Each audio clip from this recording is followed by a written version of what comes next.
Ben Amin, A Gaza Story. Written by Jesse A. Macbeth. Narrated by Tessa Markle. Salam alaikum, dear reader. I want to thank you for buying this book. I truly hope you enjoy it. I want to clarify a few things. I know how the media and people misconstrue things and outright lie to make something that is not there fit their narrative.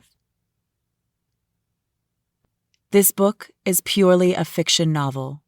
It is meant to give voice to a side of this conflict that is never heard. This book is not a call to action nor a secret plan. Again, this book is purely a fiction novel. I took the time to speak to and interview many Palestinians to get names of certain areas and for them to share with me their horrific, yet beautiful, stories of survival under Israeli oppression and genocide. I don't know of any tunnels from the Palestine side to the Israeli side. Again, this book is a fiction novel, so similarities in places or characters, etc., are purely by coincidence. That being said, please enjoy the story of a boy who lost everything at the hands of Israeli oppression, who was shaped and molded by the Israeli genocide of his people to become the world's most renowned terrorist. Prologue. Salam alaikum to you, to all of my Muslim brothers and sisters around the world. I pray that insha'Allah, the video that I make this day will be seen around the world. For it is important that my story be told. Many of you will call me a terrorist without even taking the time to listen to my story, to the reason behind my action. I will be the first to tell you that the actions to come are not accepted by my religion. That my beloved Prophet, Muhammad, peace be upon him, would turn from me in shame of me if he were here. On the day of judgment, he will give me his back and reject me as a part of his ummah, his family. May Allah forgive me and have mercy upon me. My name is Ben Amin. I am a Palestinian and raised in Gaza.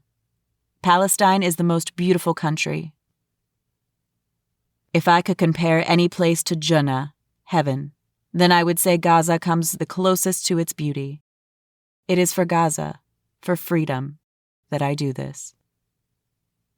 For my people have been forgotten and abandoned by the world. We have been betrayed by our Muslim brothers and sisters. We die every day by the hundreds, sometimes by the thousands. Men, women, and children murdered by the Zionist Jews that currently occupy Israel. They steal our land and murder my people, yet they call me a terrorist. There is an American saying about a black pot calling a tea kettle black. So in essence, it is hypocrisy to condemn and accuse another of being a terrorist. This is how I feel about the terrorist Jews. I will usher in the hellfire that would have been their eventual end. I will bring it to them in a matter of hours. I have people in place who are watching me now as I make this video. They are recording it as I speak and preparing to broadcast it to the world 20 minutes before I detonate myself. Do you see this bomb tied to my chest? It is a nuclear bomb, an old Russian suitcase nuclear weapon. There are 2 of these. I have one, and another man someplace else has one. Do you see behind me? This is one of Israel's many nuclear facilities. So you do the math. A nuclear bomb being detonated in a nuclear facility at a time where 90% of Israel is asleep. Yes, it does not look good for them. Since my video will be much longer than 20 minutes, I will get started. Most of you will only watch the first 20 minutes of my video before the bomb detonates. I'm aware your government will try and edit most of the video. I have people in place that will mass stream my video from hundreds of different computers. It will be played on many different Muslim medias, so the truth will be told. Well, my story begins now. May it comfort you and reveal the truth. Mother. There is so much to tell, but I'll start with the first major tragedy that hit my life. It was the day that I lost my mother to Israel. I was 5. It's unnatural for a 5-year-old to cradle his mother's bloody head. My mother's name is Asma. How I miss her so. I know she would not approve of what I do now. In fact, she would disown me for it. If ever there was a true Muslim, it was her. She strived in her every deed to follow the example of the Prophet Muhammad, peace be upon him. For she believed that striving to live like the Prophet, peace be upon him, was a life that was pleasing to Allah. When I think of beauty, I think of my mother.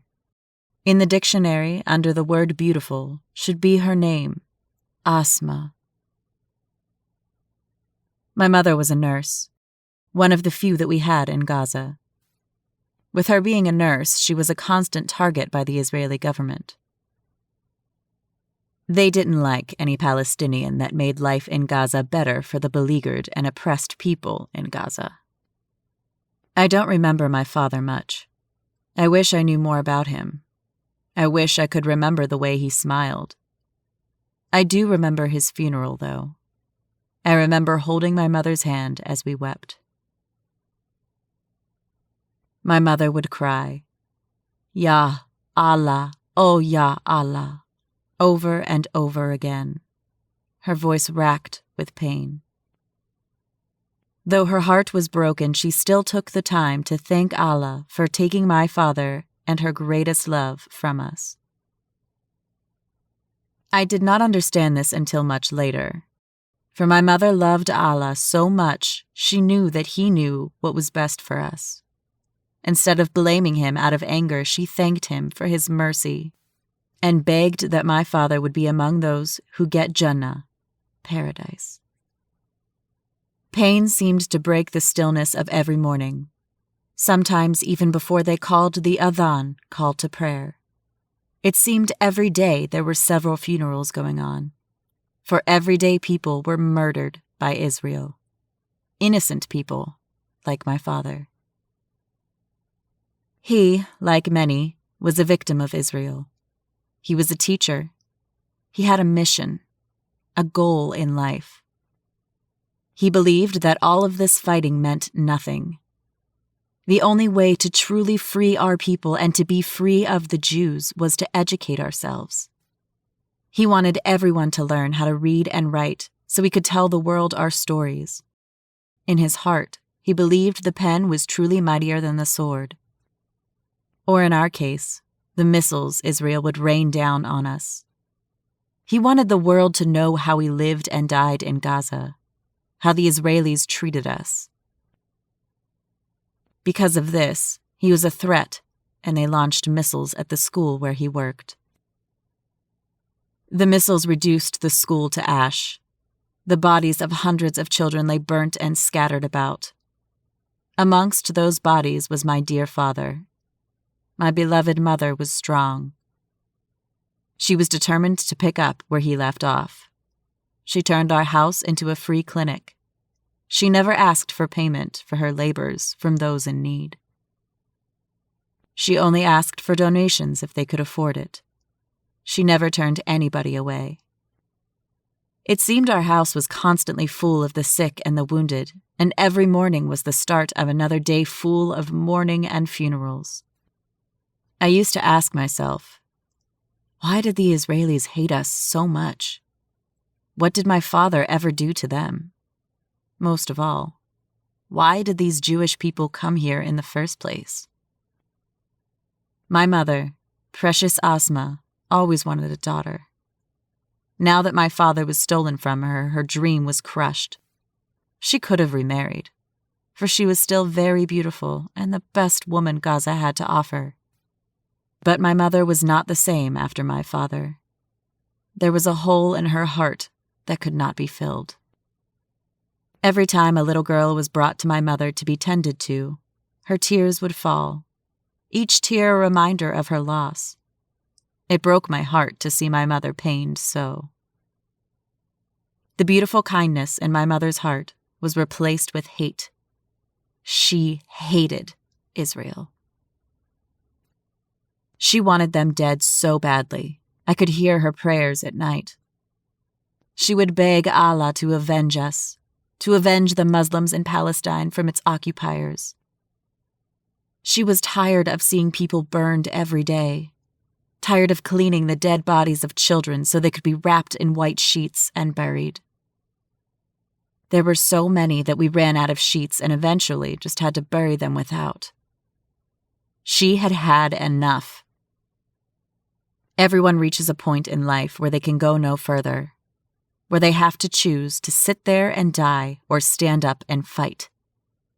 In the beautiful Quran, Allah says, "And slay them wherever ye catch them, and turn them out from where they have turned you out, for tumult and oppression are worse than slaughter. But fight them not at the sacred mosque, unless they first fight you there. But if they fight you, slay them.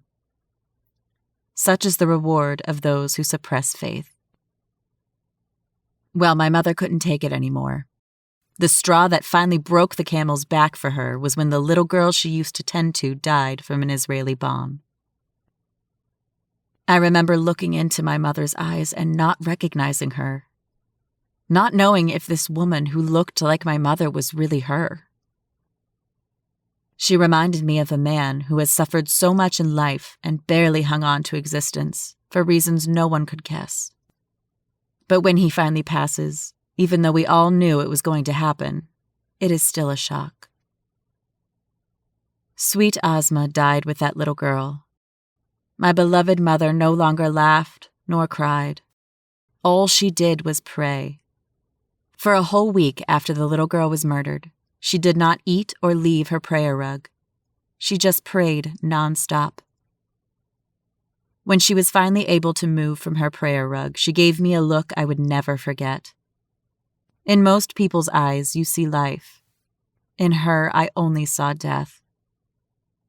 Her eyes were cold and lifeless like a corpse, like my father's are now.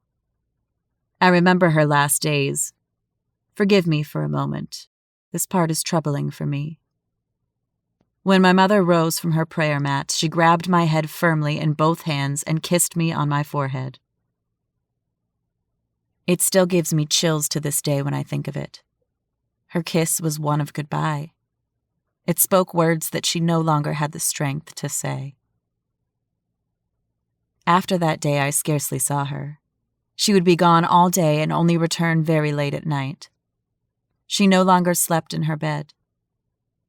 She would lay on her prayer rug in prostration to Allah. She would lay there and recite Quran till she fell asleep from exhaustion. Sometimes, when she was asleep deep enough, I would sneak next to her and lay my head on her arm. Oh, how I missed her so. Though she was here in the flesh, she was so far away from me in spirit. I would pray that she would smell me or hear me cry and come back to me. But she never did. She woke and stared at me once, blankly, as though she did not recognize me. It was then, at 5, I realized my mother was dead. Maybe not yet physically, but her soul had left. She was a corpse, in search of what she used to be. It wasn't long till I discovered what she had been up to when she was gone all those days. An Israeli convoy was coming through our neighborhood. They were measuring the area to build new settlements for their people, for the Jewish, and further pushing us back and stealing more of our land. My home. The streets I played on. The graves where so many of my friends were buried. Most of all, where my father lay buried. I saw them coming with their military escort and became enraged. How could they continue to do this to us? Was no one watching? I thought to myself. Sometimes I felt like my beloved Palestine was a different world far away from everything, away from all hope and humanity. All we have is our faith and our hate for them. Hot tears stung my eyes as I picked up rocks and threw them at the soldiers. I remember them saying something to me, cursing me. I didn't care. I kept throwing rocks at them, wishing those rocks were bombs that would destroy them all.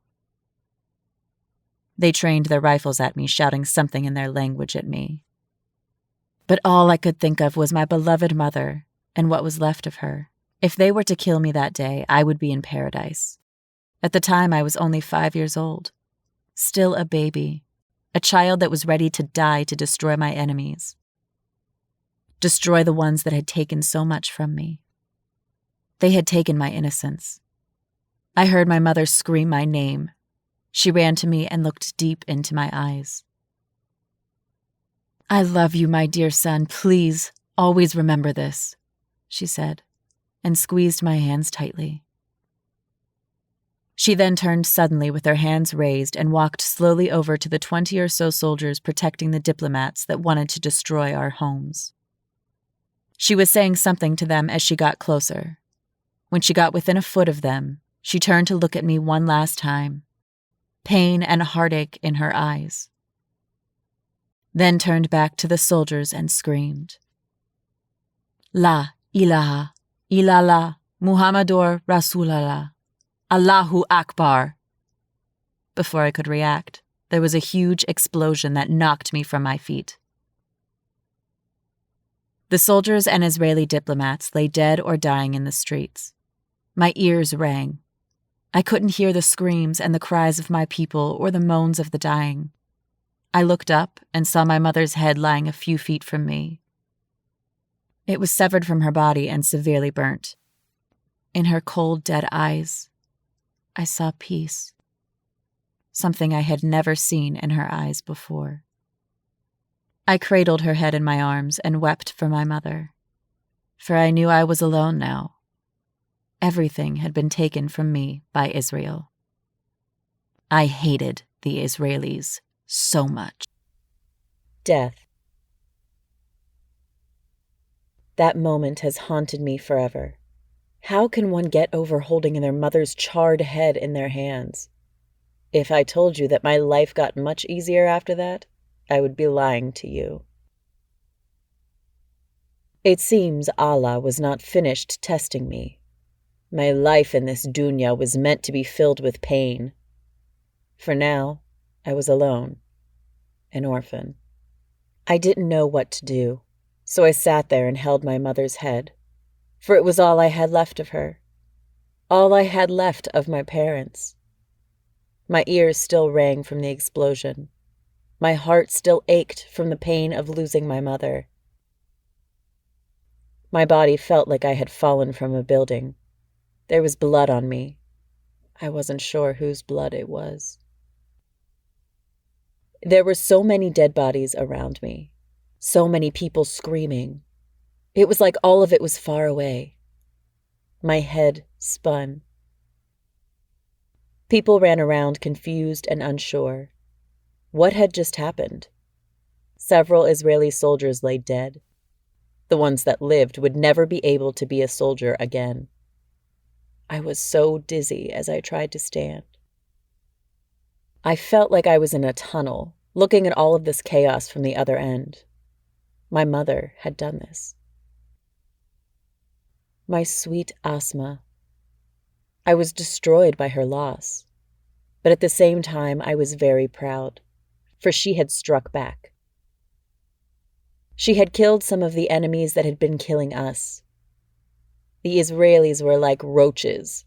If you killed one, there were 100 more hidden someplace else. I struggled to my feet, my mother's head still in my arms. I had to get away, but I didn't know where I was. I didn't know what to do or where to begin. I just knew I had to be away from here. I ran. I did not know where I was running to. I just ran and stopped when I saw my father's grave and collapsed. Oh, Abu. I wept and dug a hole next to his grave and placed my mother's head in it.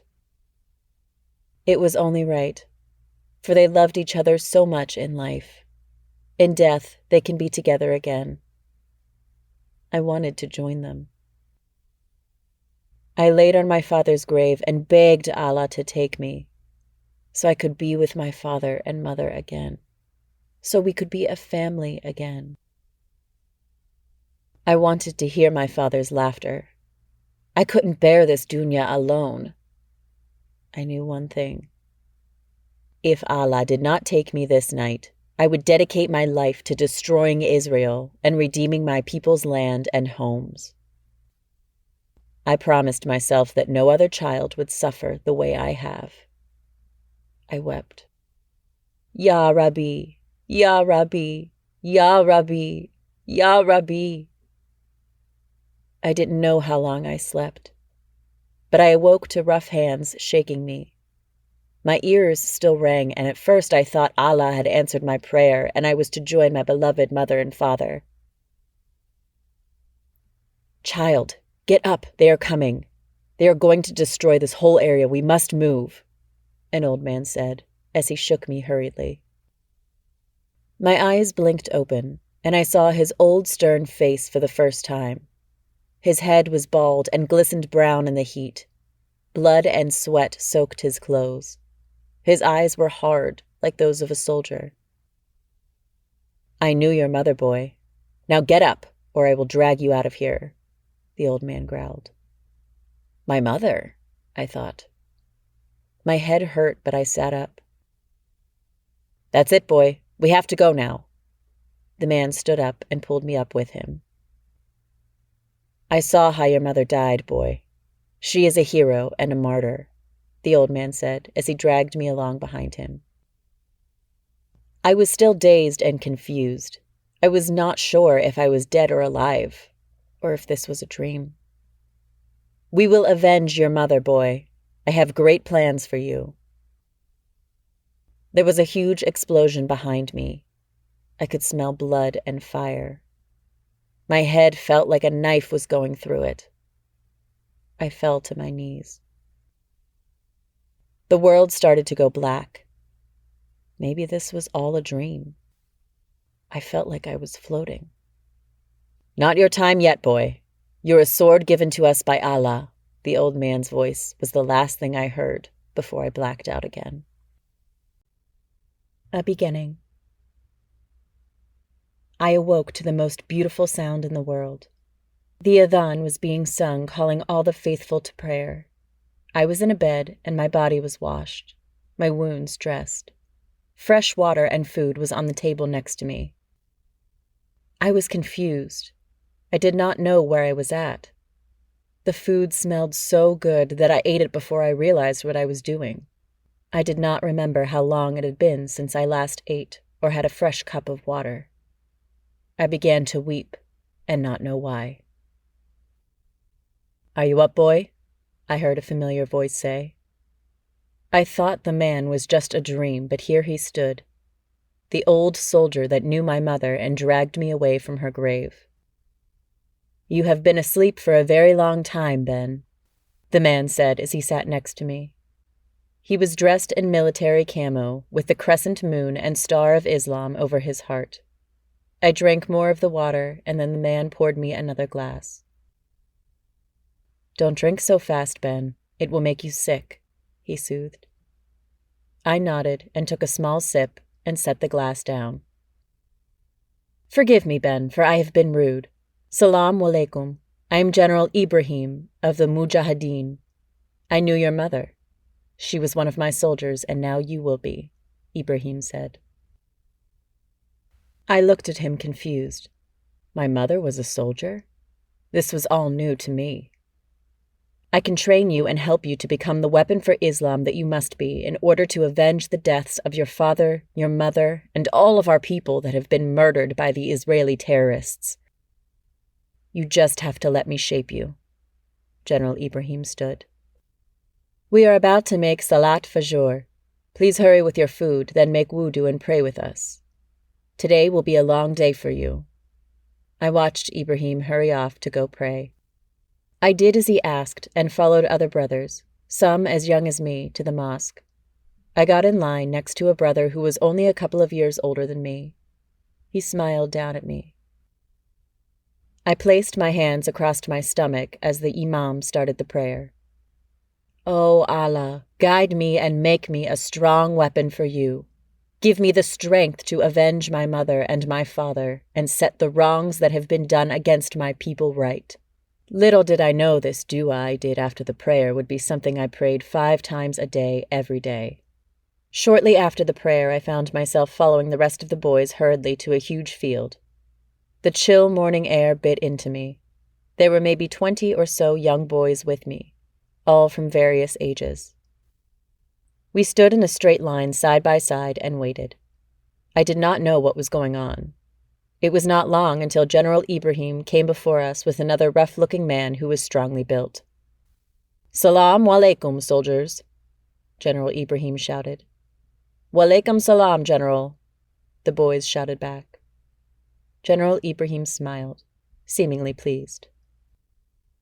"May Allah shape you and make you into swords that will never dull in his cause," the general said.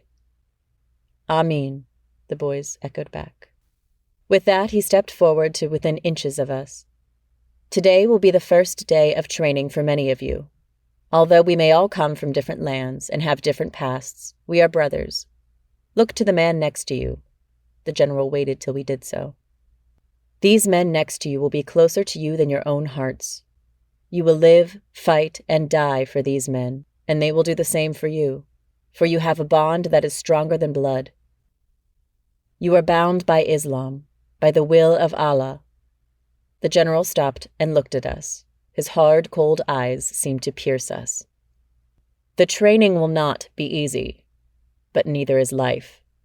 If you give me your hearts and your all, not only will you be able to exact revenge against those who took your families from you, but your death will earn you paradise," the general shouted.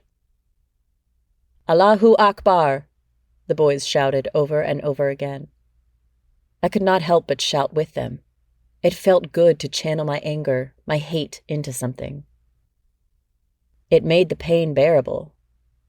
I gave the general my all. I excelled at every mission. I pushed myself to my body's limits. 5 years passed, seemingly without me noticing. I was 10 years old, and already I had killed more men than I could count. I had watched the life drain from the eyes of countless Israeli soldiers and people. I felt powerful and strong beyond measure. But yet all of my work and success in the Mujahideen seemed pointless. For we have not been able to stop the settlements being built in our land. We couldn't stop those being evicted from their homes to make way for the filthy Jewish people. My people were thrown out of their homes and shot in the streets if they refused to give up the homes they have lived in their whole lives. The Israelis were cruel, evil people who treated their dogs better than they treated us, the Palestinians. So many times I wanted to intervene and be the hero that my beloved mother was. But I was held back. I was told it was not yet time for us to act, that we were not yet strong enough. I had to fight myself in order to stop the death that I wanted to bring to the shaitan that kept invading my land and killing my people.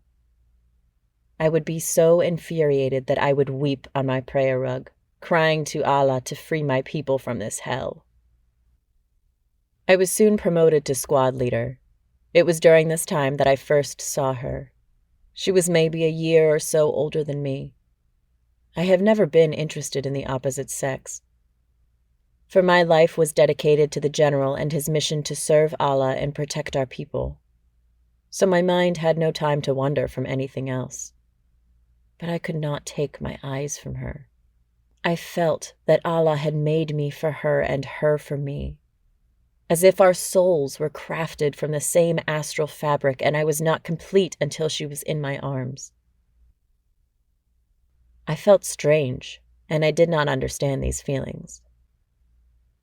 She was clearly not Palestinian. Her skin was dark like those from Africa. But I have never seen beauty like hers.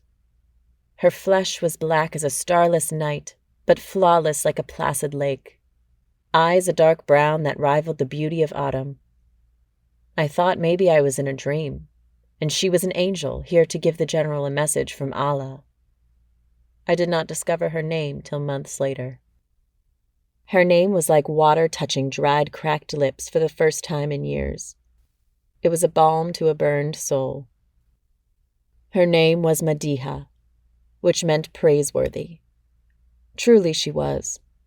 If one doubted Allah, they would not after seeing Madiha. I began to add her into my dua, asking Allah to allow me to meet her. I was confused about these feelings. I did not know if they were halal or if I was wrong to feel this way. Most of all, I did not want my feelings to stop me in my mission, my goal, to avenge my parents and my people. The adhan sounded and we all ran to the mosque to pray. Afterward, we were given a mission. This one would be different than the others. It would be more dangerous. Our base of operations was in Lebanon, and we were financed and supported by the Lebanese army and Iran. Soldiers from all over the world came and fought with us. We had tunnels that we used to get in and out of Palestine. Here in Lebanon, the Israeli government couldn't touch us without an all-out war with the Lebanese and their allies. In Palestine, Israeli soldiers and spies were everywhere. Our mission was to get into the city of Lod and kill a Palestinian spy who had been feeding the Israeli government information about our activities. We would have to enter Palestine and go to the secret tunnels that we had built long ago to enter Israel undetected. It would be a long, dangerous trip, and some of us would die. May Allah have mercy upon us and help us in our fight against our oppressors. The Traitor. I was nervous as I stood before the tunnels to Palestine. It had been a while since I was back in my homeland. When I had gone home, it had only been for a few moments to guard the tunnels. I would be in Palestine for almost a full day this time. We were a group of 13. Our ages varied from 11 to 16. We were heavily armed, and all of us had killed and seen battle. On this mission, kids from all over the world were here. There were 4 Africans from Sudan. There were the older ones that had more experience. They had fought long wars in their lands and hated Israel just as much as any man here. The leader of our group was the oldest. He was 16 and very big for his age. He had the look of death in his eyes. His name was Ahmed. His skin was as black as death and matched him well. Then there were the Asians. They were 5 in total. I did not know what exact country they were from, but I was glad they were here, for they seemed fearless. The rest of us were local. I felt a tightening in my stomach. I wondered how my beloved home looked. How much damage had Israel done to it in the past 6 years since my mother had become a martyr? Ahmed looked at us all. His eyes were stern and lifeless. We go through the tunnels quickly. Brother Ben, you are the fastest on foot and the smallest, so you will scout ahead. Be careful and quiet. If you see anything, radio back to me, Ahmed said. I nodded and headed into the darkness of the tunnels. I did not need light, for I knew this tunnel well. It was well over a mile long. As I got further and further ahead of our group, I could hear my heart pounding and my breath came quickly. Images of my mother flooded my mind. The memories of that day seemed to be happening again. I sat down a moment. I couldn't breathe. I felt like I was going to die. Hot tears fell from my eyes. I could not explain how they came, for I did not remember crying. The general told me about how soldiers sometimes have memories that cause them to panic. Allah protect me from the curses of Shaitan, I said over and over again, until my breathing settled and I was able to stand up. I slowly continued on. I knew the others had not started out yet, and they would not till I radioed them from the halfway point. These tunnels were small and narrow. They were wide enough for 2 men to walk side by side, but only 4 feet from the floor to the ceiling, so I had to walk hunched over. I was close to the halfway point. I could feel it from memory. I got out my radio and was about to let them know it was clear so far. But then I heard something in front of me. I quickly put my radio away and pointed my Iranian assault rifle in the direction of the noise. I crouched down as far as I could. I did not move, and I just listened. Noise traveled in the tunnels, so whoever it was in here had heard me long before I had heard them. I heard it again. It was a sniffling and soft sobs. I slowly moved forward, the safety turned off on my weapon. The sobbing seemed to get a bit louder. "Who is there?" I heard the voice of a little girl say. I sighed and relaxed a bit. Children who were once like me would find these tunnels every now and then and hide in them. "Salaam alaikum. I mean you no harm," I responded softly. My parents are dead. They killed them in front of me," I heard the girl's voice again. I recognized the pain in her voice. It was the same pain that I had felt when I had lost my father, then later my mother. Israel had taken the innocence of yet another child. I sighed. "I am sorry, dear sister. Hurry past me and you will find people that will help you and take you in," I said. Hoping she would listen, I could hear her struggling to get up. "My leg hurts pretty bad," she said. I could not see, but I smelled the acrid odor of infection and blood. I grimaced. "How long have you been here?" I asked, and reached out my hand to help her. I don't know," she stammered. I reached for one of my water bottles and threw it to her. I could hear her drinking deeply. I guessed she had been here a couple of days by the smell. The way she drank it seemed she had had nothing to eat or drink in a while. I radioed back to the others and told them what I had found. I reached out for the girl and found her. I helped her to her feet. "Can you walk?" I asked her. "I think so," she replied and held on to the wall. "Start walking. Take your time. You will meet others and they will help you. You are safe now, little sister." I could hear her sigh. "Are you a soldier?" she asked me as she walked past me. I could tell walking was painful for her. She would not be able to make it all the way to camp without help. I thanked Allah someone was coming to get her. We find kids like her all the time, though not so many in the tunnels. We would find them, take them in, and help them get revenge as the general had helped me. "Yes, I am," I replied proudly. I could not see, but I think the little girl smiled. "Please, kill as many Israeli soldiers as you can for me." Her voice was so full of anger and hatred, it took me by surprise. "Insha'Allah, I will send as many as I can to hell, little sister," I replied back. "Please keep walking. Another one of your brothers will meet you soon, okay?" I could hear the little girl struggling as she went further down the tunnel away from me. I hoped the brother would get to her soon. I kept going. A new fire burning in my heart. A fire that was overcoming the fear and anxiety I had in seeing my beloved Gaza again. It was not long until I saw the light at the end of the tunnel. I could feel my heart sigh, for already I could smell the familiar smells of my beloved Palestine. The smell of bread being freshly baked, the sounds of kids running. My heart cried to be able to go back in time and be among those kids. I slowly exited the tunnel, looking for snipers and anyone. I was confident I would not find anyone in this area. The tunnel was well hidden and on the outskirts of town, far off from the Israeli patrols. The only ones that knew about this were the ones that helped us.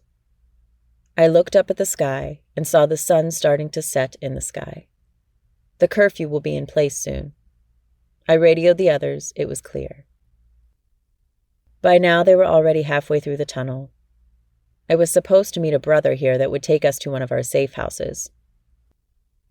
So far, I could not see him. I prayed everything was okay. If he did not show, then we had to go to our backup safe house. The way that the general ran it, none of the safe houses knew about the other ones. That way, if one was compromised, the other was not.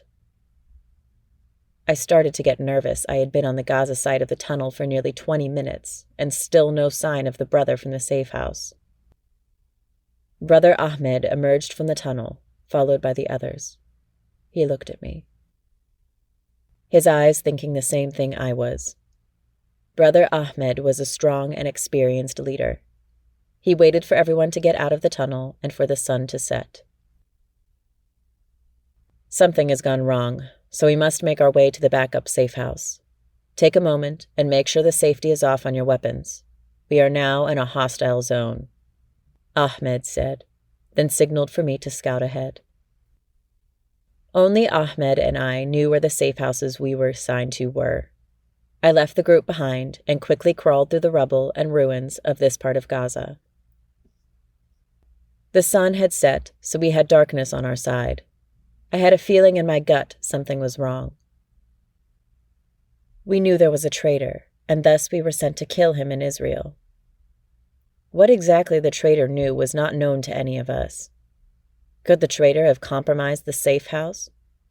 If so, how are we to be sure the safe house was secure if the other was not? I made my way past the rubble into an open area. I looked around intently and could see or hear nothing. I was nervous and now on edge. It just did not feel right. I radioed back to Ahmed and informed him it was clear so far and of my concerns. It was a concern he shared. I sat and waited for them to catch up. We hid behind a ruined abandoned building that looked as if it had been bombed. We still had a ways to go before we made it to the safe house, but we were all uneasy. It was an uneasiness in the gut that only comes from being in countless battles. We could not abandon our mission, so we had no choice but to push forward. Ahmed signaled me to go again, so I headed out. There were no lights. Normally in this part of town, people lived and you could hear them laughing and see the lights in their windows and their fires. But all that met me was dead silence. Then I thought back to the little girl I'd found in the tunnels. She was wounded and had to be from this part of town to have found the tunnels. I should have asked her what had happened to her. I wanted to punish myself for putting my brothers at risk for not getting information from her. I can only hope that Ahmed was smarter than I was and had asked her before letting her go. I heard something ahead of me. I stopped and laid on the ground, my rifle ready in the unsupported prone position, and waited. It was not long until I heard it again. I was able to determine the direction and slowly moved forward. My heart raced. I did not want to have to fire my weapon, for it would be very loud. So I would have to use my knife if I had to kill someone. At all costs, we could not jeopardize the mission. The sound got louder. It sounded like a whistle. I radioed back quietly and informed Ahmed of what was going on. I ran into another abandoned, bombed-out building. I could hear the whistling right next to me. There was a hole in the wall next to where I sat. I slowly peeked through it. There was a soldier there, an Israeli soldier. This whole area was most likely full of them. I did not know what to do. Should we make our way to the second set of tunnels leading into Israel or continue to the safe house and discover what had happened? I knew the Israelis were like cockroaches. Where you found one soldier, there were likely many others. I couldn't risk radioing back this close to the enemy.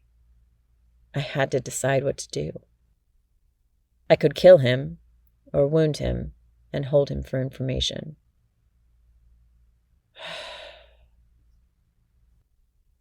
I looked again and saw the soldier dropping his pants and squatting.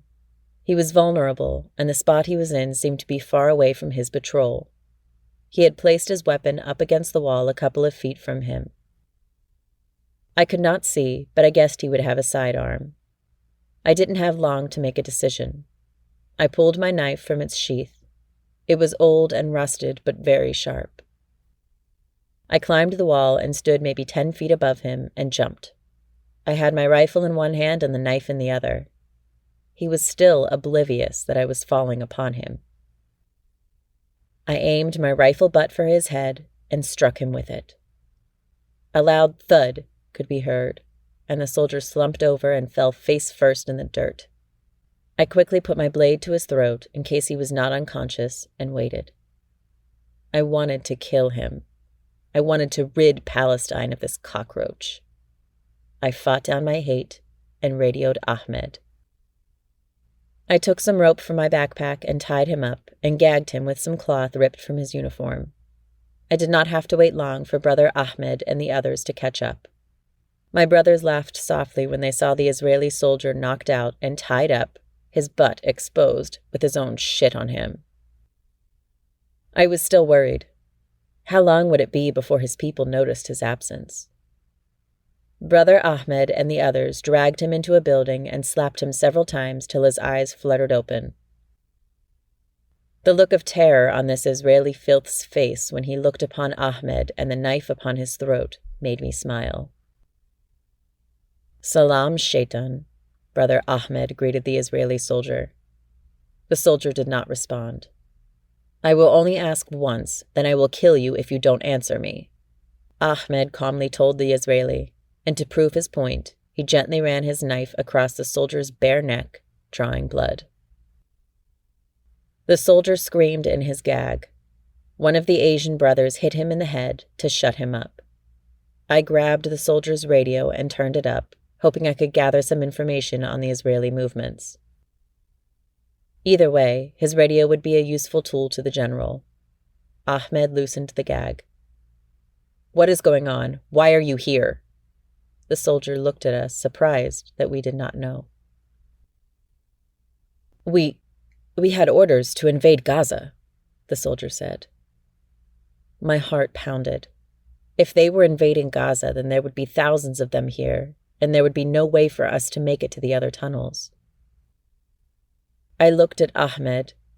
I could tell he was thinking the same thing. Without warning, he slit the soldier's throat and looked deep into the man's eyes as he bled out. We took his weapons and whatever he had that we could use. Then Ahmed looked at us. "Brothers, our mission is changed, for we will not be able to succeed in getting to the Israeli tunnels. So now we kill as many of these Israeli terrorists as we can, and support the people and fighters in Gaza for as long as we can. We only return back to the base when the Israelis withdraw." My brothers in faith and in arms cheered silently. For this is what we wanted, a chance for revenge. Where there should have been fear, I saw something else, something that I knew reflected in my eyes as well. It was the look you might see in a slave who sees freedom in the blood of his master. It was time for war. First conflict. Brother Ahmed had me go scout ahead again and gather intelligence on the enemy. I was not able to get anything from the radio the Israeli had, but we knew it would not be long before they would come looking for him. Brother Ahmed wanted to psych the enemy out, so he cut off the soldiers' limbs and hung them all around the ruins of southern Gaza. We encountered and killed several other enemy soldiers and did the same with their bodies. I was to find a secure and suitable base camp and find a vantage point where we would have the high ground in a firefight. After about a day of searching, I was able to find an old, long-abandoned safe house. Like all of our safe houses, it had a secret underground tunnel that led to an underground base. It may sound high-tech, but in reality it was very crude, no different than a human-made burrow that was mostly dug out by hand. The underground base where we would sleep and base our operations was very well hidden, but it was the size of a large closet. I radioed Brother Ahmed of its location and continued to scout. We must have killed around 30 or so enemy Israeli soldiers. We would be fools to not think that they were aware of us in this area. We set up regular watches and sent the smaller, lighter Asians on top of buildings. The Sudanese were on the streets, setting up our defenses. The other locals, like myself, scouted. We could hear the intense fighting in the distance and see the missiles and bombs exploding in Gaza. The scent of blood and death was a constant friend to us. Sadly, it was the normal friend of Gaza and my people, our beloved Muslim people. We all wanted to go join the main fight, but we couldn't. Besides, many Gazans ran to these old ruins where we were positioned, many hurt and wounded. We had to defend them now as well. We sent one of the Palestinians in our group to go inform the general of what was happening and request some backup. It would be maybe a day before he would be able to get back to us. But we waited, knowing as soon as the fighting calmed down and the Gazan fighters were pushed further back, we would be their backup. They did not know we were here yet, but I'm sure we would be a welcome sight. Insha'Allah, the general sent us some support. It warmed my heart every time the people fleeing from the battle saw us and smiled. Several shouted, Allahu Akbar. The same familiar look of loss and pain in their eyes. Little girls and boys running and crying, their bodies covered in blood. Some missing limbs and badly burned. Ya Allah, my heart was full of hate. The numerous cries of fathers carrying their dead children and cursing Israeli with what was left of their broken hearts. The world does not seem to understand our plight.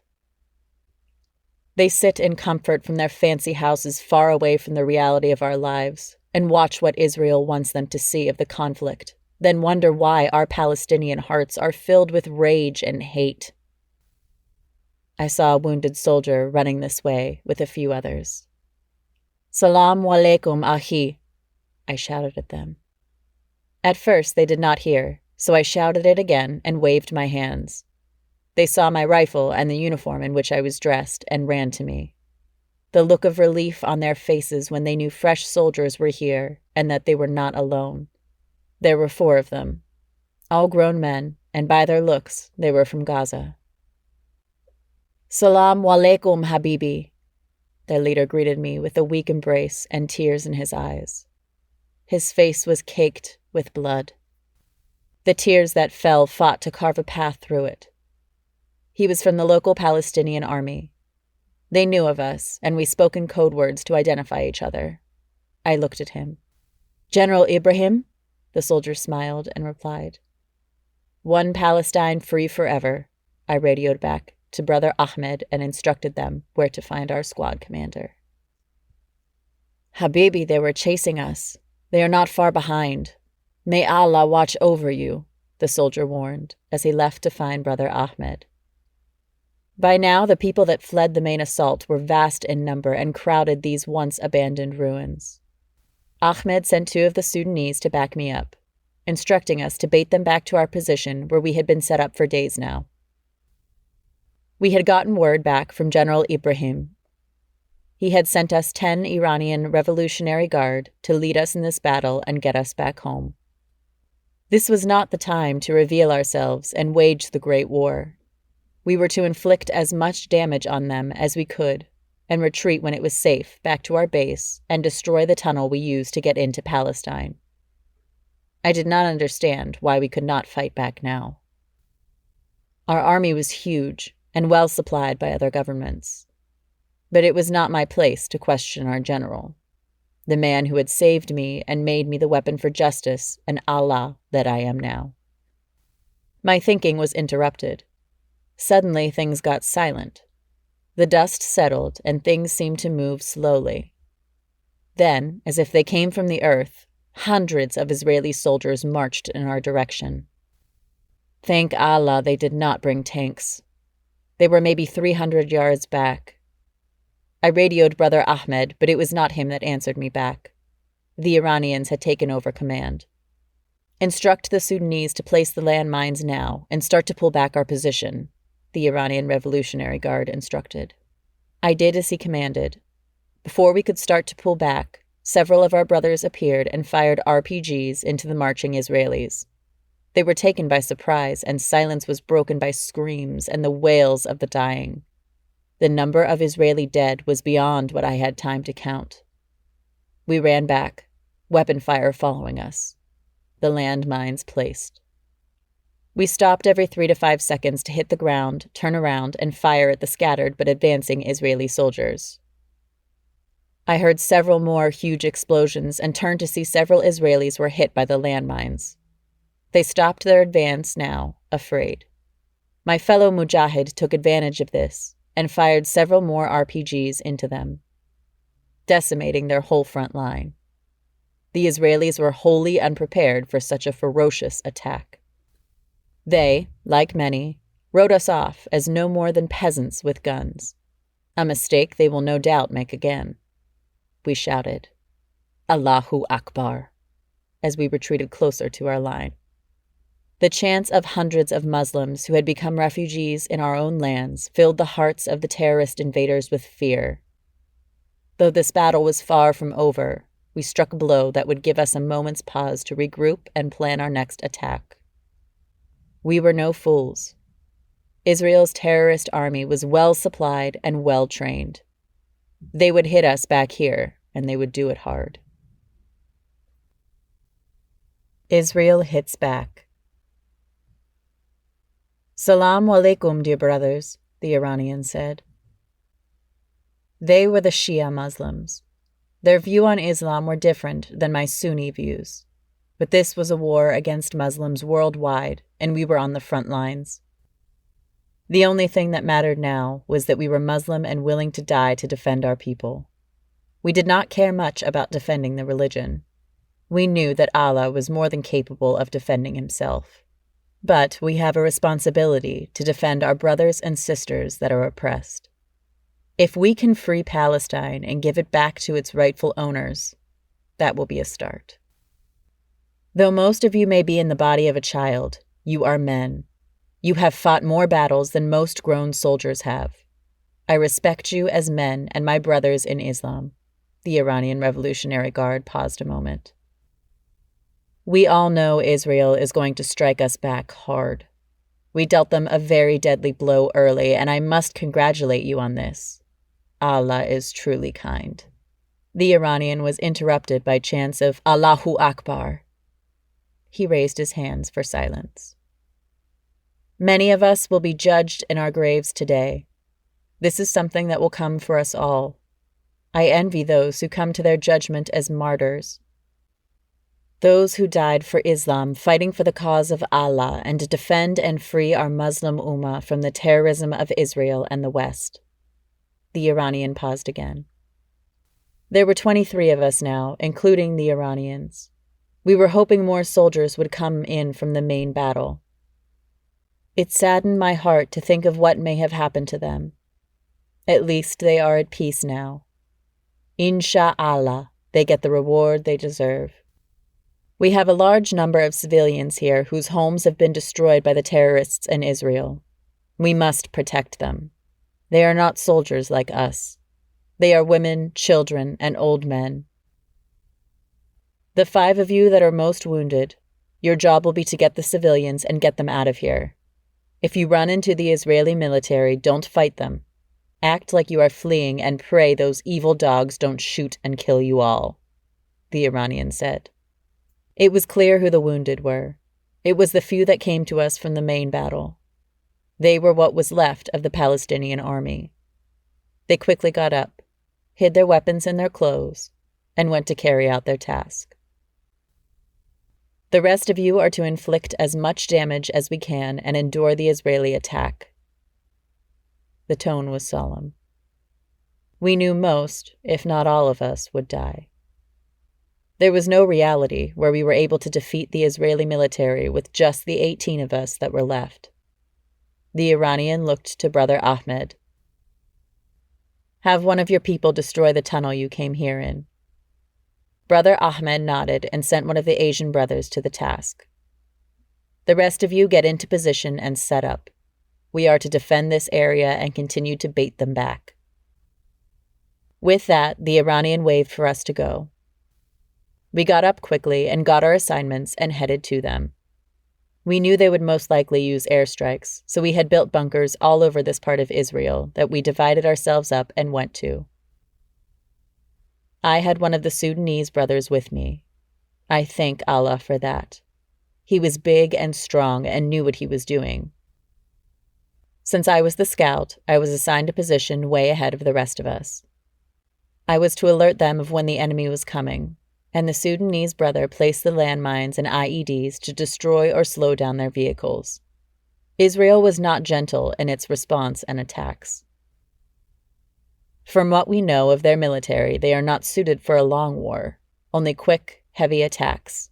Then they pull back behind their walls and starve us out. What they did not know is that we had an army. We were ready, and soon we would destroy Israel and rebuild it. The Sudanese brother finished laying down the mines and IEDs. We retreated back a bit and got in the bunker. I had the door open so I could watch the sky. No matter what happened this day, we had already dealt the terrorists and invaders a deadly blow. Something they would never forget. Sadly, the world would not know what happened here. All the world would hear is whatever lie Israel told them. Something to paint us who defend our people and lands from foreign invaders as the bad guys. I will kill many Israeli dogs today, I swore to myself. I would do it for my mother and father. I would die in the cause of Allah opposing oppression. In my 11 years of life, I had survived countless wars and assaults. I did regret one thing. I regretted not taking the chance to speak with the beautiful Nubian Madiha that has stolen my heart. She was not aware of how I felt about her. I was not even sure if she knew I existed. Oh Allah, if I survive this, let her be my wife. I would cherish her above all the jewels and beauties in this horrid dunya, I prayed. I looked at the Sudanese brother down in the bunker, waiting for the attack. Salaam alaikum, brother, I said to him and smiled. He looked back at me, his face grave but strong. Walaikum salam, dear brother, he replied. I wanted to know his name. I felt it was only right. If we were to die together as brothers, then we should at least know each other's names. I am Ben Amin of Gaza. It is an honor to fight and die beside you, my brother, I said.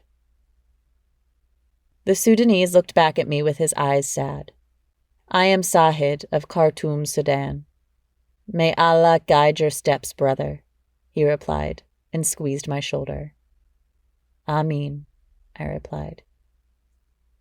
We did not have long to wait before I heard the first planes approaching. I radioed the Iranians and alerted them. Salam alaikum, little brother. Fight and die well, the Iranian replied back to me. Before I could respond, the ground shook with explosions. Missiles were exploding all around us. I was not sure the bunker could withstand. This whole ruined city where we were encamped was being bombarded with non-stop missiles. It felt as if the world was being torn apart. I heard the Sudanese brother chanting Quran loudly. In the name of Allah, the entirely merciful, the especially merciful, all praise is due to Allah, Lord of the worlds. An explosion right above us knocked us both off of our feet. It took the breath from me. The Sudanese brother gasped for breath, yet he still recited Quran. The entirely merciful, the especially merciful, sovereign of the day of recompense. It is you we worship, and you we ask for help. The door on the bunker blew apart and hot debris hit us. Pain coursed through my body. I felt sticky and knew I was bleeding, I just did not know where. I heard Sahid cry out in pain, but he never stopped reciting Quran. Guide us to the straight path, the path of those upon whom you have bestowed favor, not of those who have evoked your anger, or of those who are astray. Amin. I looked around, and all I could see was dirt and fire. I felt a hand on me. I turned quickly, prepared to fight, and it was Brother Sahid. He had pieces of shrapnel all through his body. He gasped for breath. I knew he was dying. I had seen enough death to recognize it. I took his hand. Pray with me, he gasped, spitting blood as he struggled to say each word. La ilaha illallah Muhammadur Rasulallah.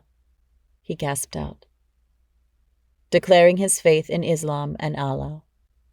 It seemed like he could not see me. He looked up. We could not see the sky, only dirt and fire and now lots of blood. But he seemed to see something I could not. Salaam alaikum ma'alik amut. Peace be upon you, angel of death, he said softly and smiled.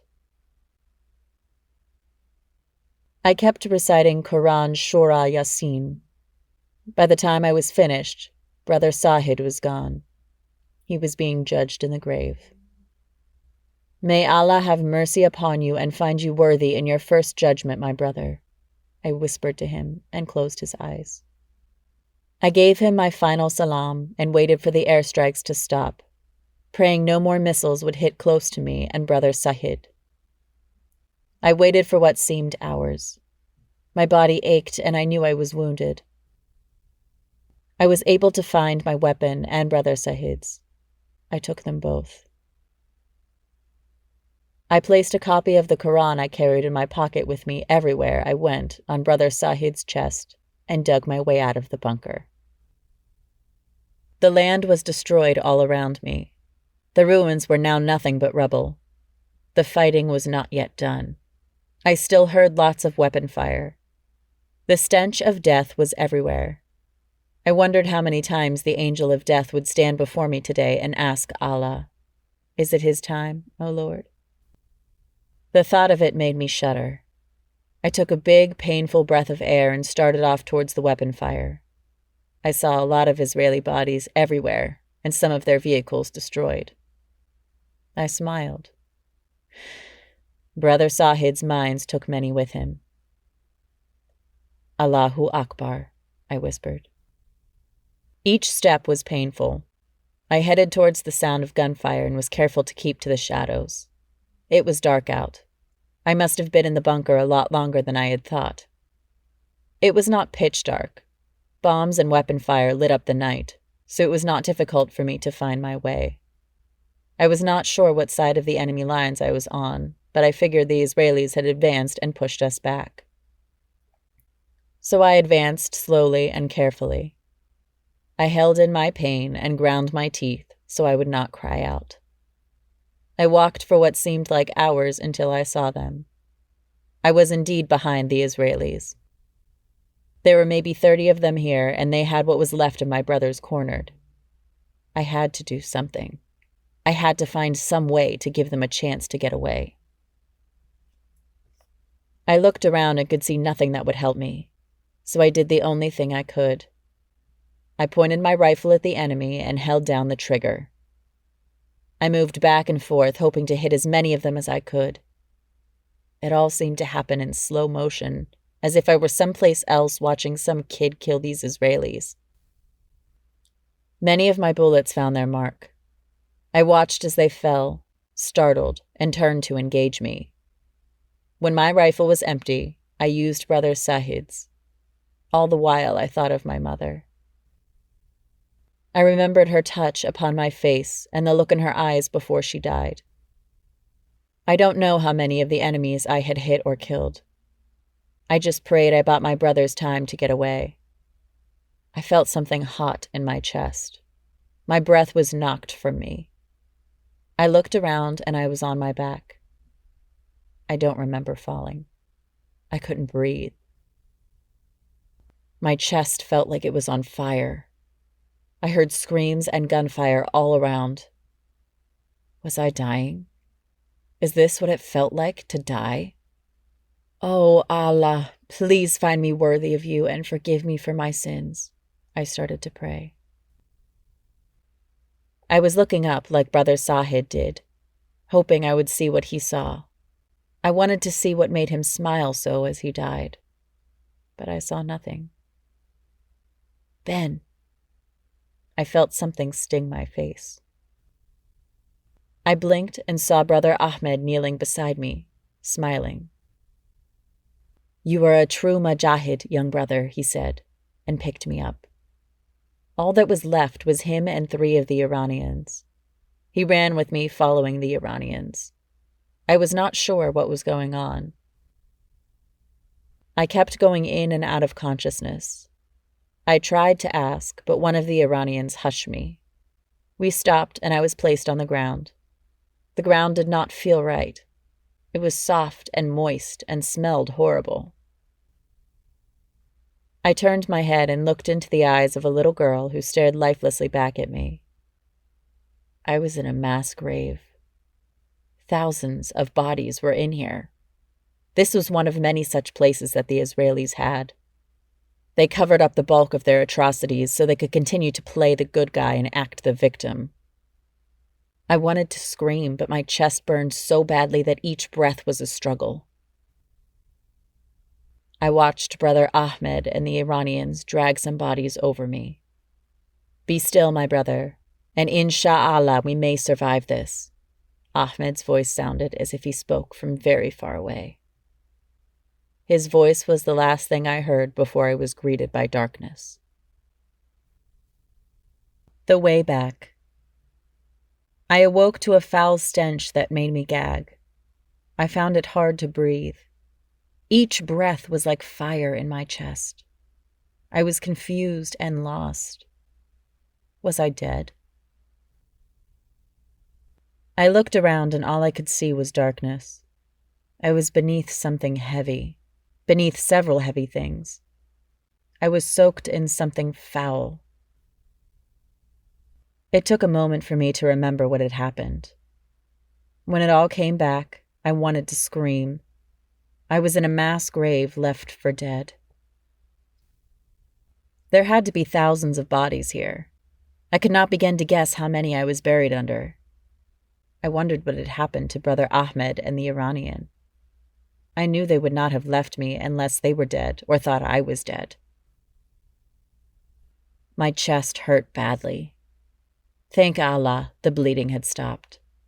I might have an infection, though. I listened carefully and could not hear anything. I did not know how long I had been out and beneath these bodies. I tried to move, and pain ripped through me. I stopped to try and breathe, then tried again. I pulled myself past several bodies, then had to stop and rest. I could not see the faces of the people that were buried here. I was glad that I couldn't. What little courage and resolve I had left was fading fast. It must have taken me hours to dig myself out of the mass grave. When I was finally able to breathe fresh air, I fell. I was free of the grave. I could not believe I was alive. I sighed deeply. The cool night air felt good upon my flesh. I had a fever. I was drenched in sweat and other foulness. I looked around and all I could see were bodies as far as my sight could reach. Ya Allah, I said. I laid there on top of the bodies of my people. Even in death, they had protected me. May Allah have mercy upon them, I whispered. I wanted to search and see if Ahmed was among the bodies, but I knew I was too weak to. Plus, he would stick out among these bodies. His skin tone was vastly darker than those of Palestine. Insha'Allah, you made it, brother, I said, and slowly sat up. The pain was so intense I nearly laid back down. I knew I had to move. I couldn't stay put. I was not sure if there were still Israeli soldiers around or if the attack was over. As far as I knew, I was still in the middle of a war. I forced myself to my feet. I had to wait for my head to stop spinning and get my bearings. Thankfully, I was not far from our escape tunnel. I know one of the Asian brothers destroyed the tunnel we came in from. I just prayed the escape tunnel was not caved in. I made my way to it. Everywhere I turned was destroyed and dead bodies laid upon the ground. I was able to see plenty of Israeli bodies. I looked around for a weapon, but the bodies had been picked clean of anything useful. From this, I figured it was the Israelis or my people that came after the fighting to get what weapons they could from the enemy. I was leaning more towards it being my people. For Israel would have taken the bodies back to their families once it was safe. After nearly an hour of painful walking, I was able to locate the tunnel. Before I could get to it, I heard the familiar sound of a weapon cocking behind me. I sighed and stood still, with my hands in the air. I was unarmed and wounded. My clothes stained and soaked in blood and other bodily fluids. I could not fight, and even if I could, I did not have the heart to right now. I remembered my training. For moments like this is why we did not wear any identifying uniforms. The person behind me still had not said anything. "What is your purpose here?" I heard a rough voice. To my relief, it did not sound like an Israeli. Their accent was much different. They spoke Hebrew among their ranks in order to keep us from understanding them. I still did not know who this person was, or if he was working for the Israelis. "Salaam alaikum, brother. I am wounded and my family murdered. I am looking for safe passage out of Palestine," I replied. I heard the brother sigh behind me. "Turn around," he ordered. I did slowly and painfully, trying to plan my next move. "Are you Mujahid under General Ibrahim?" the brother asked. I was happy to see the brother was Palestinian like myself. He may be 16 or so. He could have been one of us. If he was, he would know the protocol and answer to this question. "No, I am just a weary Palestinian looking for refuge somewhere far away from here," I replied. The brother sighed deeply and lowered his weapon. He looked at me and smiled. "I am glad you are safe, brother. I was sent to look for survivors. Forgive me. I am Salim," the brother said as he came to me and hugged me. I winced and almost passed out from the pain. Salim looked very concerned and used his body to help me stand. He got on his radio. "I found a survivor. He is badly wounded. Meet me at the escape tunnel," he reported. There was a long pause. Then a voice came back. "What is the brother's name?" Salim looked at me. I relaxed a bit, knowing I was in the hands of my own people. "I am Ben Amin," I replied to Salim. He radioed it in. "Allahu Akbar," the voice on the radio replied. "Rejoice, Salim, for you have rescued a true mujahid," the voice came back. Salim smiled at me. "Welcome back, brother," he said, and led me into the tunnel. He walked me about halfway through, which was protocol, then handed me over to someone else. I was very weak. I was not sure how much longer I could stand. I knew my wounds were infected. I vomited several times as we walked through the tunnels. The normally hour march through the tunnels seemed to last for several hours. As we came out on Lebanese soil, I smiled, for there was a handful of brothers waiting for me. They all shouted, "Allahu Akbar." I was too weak to fully enjoy it. I fell into the arms of the brother who had been helping me walk. He laid me on the ground. The other brothers surrounded me, concerned. I felt gentle, soft hands on my face. My vision was blurred, but I could barely make out the face. It was the face of an angel. It felt as if I was seeing the sun for the first time, for I had been lost in darkness for far too long. "Madiha," I whispered. She smiled. I can die now, for I had seen her beautiful face once again. "Brothers, grab the stretcher. We need to get him to medical quickly," she ordered. The sisters were normally put into medical or some other support area. The brothers obeyed and returned quickly with the stretcher. I was fading in and out of consciousness. I was put on a vehicle and was being taken to safety. Allah is truly kind, for I made it back home. The memories of this war would haunt me forever. Healing. I don't know how long I laid there in the hospital bed. My fever had me in and out of consciousness. For moments I thought I was back with Brother Sahid. I could have sworn he was telling me what it was like to be judged in the grave. Cool ebony hands would always bring me back for a moment. The hands of an angel. Other times, I would see my mother weeping and hear her screaming like she was being tortured. I was truly lost in a place between life and death. I was not sure if I wanted to live or die.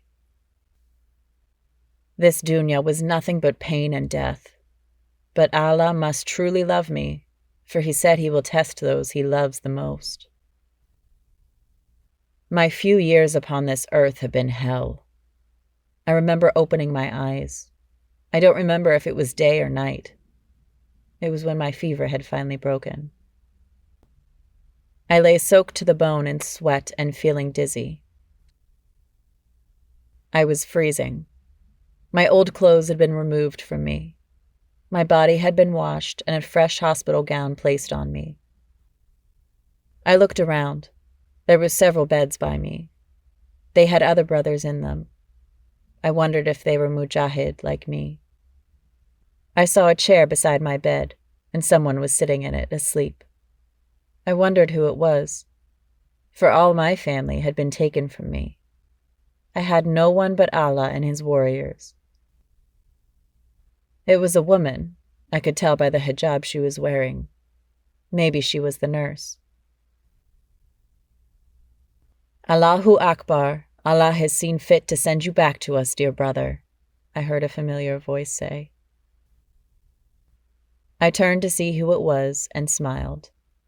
Brother Ahmed walked over to my bed and kissed me on my cheeks, embracing me like a brother. The woman in the chair woke up and stood. I caught my breath, for it was her. The angel that had haunted me while I was plagued with fever. It was the most beautiful girl I had ever seen. Madiha, I spoke her name. Just the sound of her name tasted like honey upon my dry tongue. Madiha blushed and stared at the floor. Brother Ahmed looked at me, then back at her. You saved my life, brother, and I owe you a blood debt. I am Madiha's wali. If she is willing, I will give her to you to marry, Brother Ahmed said. I did not know what to say. I was nearly 12 years of age. She was maybe a year older than I. I did not know if I could marry or what to do if I did. We were provided with housing and shelter. Many of the brothers were married. The imam said it was better for us, so we did not fornicate. The married brothers had their own living quarters and were paid monthly for their service. All I could do was nod. Brother Ahmed looked at my beloved Madiha.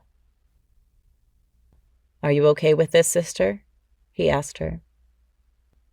She blushed harder, looked at me quickly, and stared back at the floor. Alhamdulillah, and Mabruk to you both. I have to clear this with the general, but I am certain he will be okay with it, given I am your commander and the great mujahid you are. Brother Ahmed squeezed my hand. Salam alaikum, Habibi, beloved, Madiha said to me and left. I did not know what to say. Brother Ahmed smiled, pulled up the chair Madiha had been sleeping in, and sat next to my bed.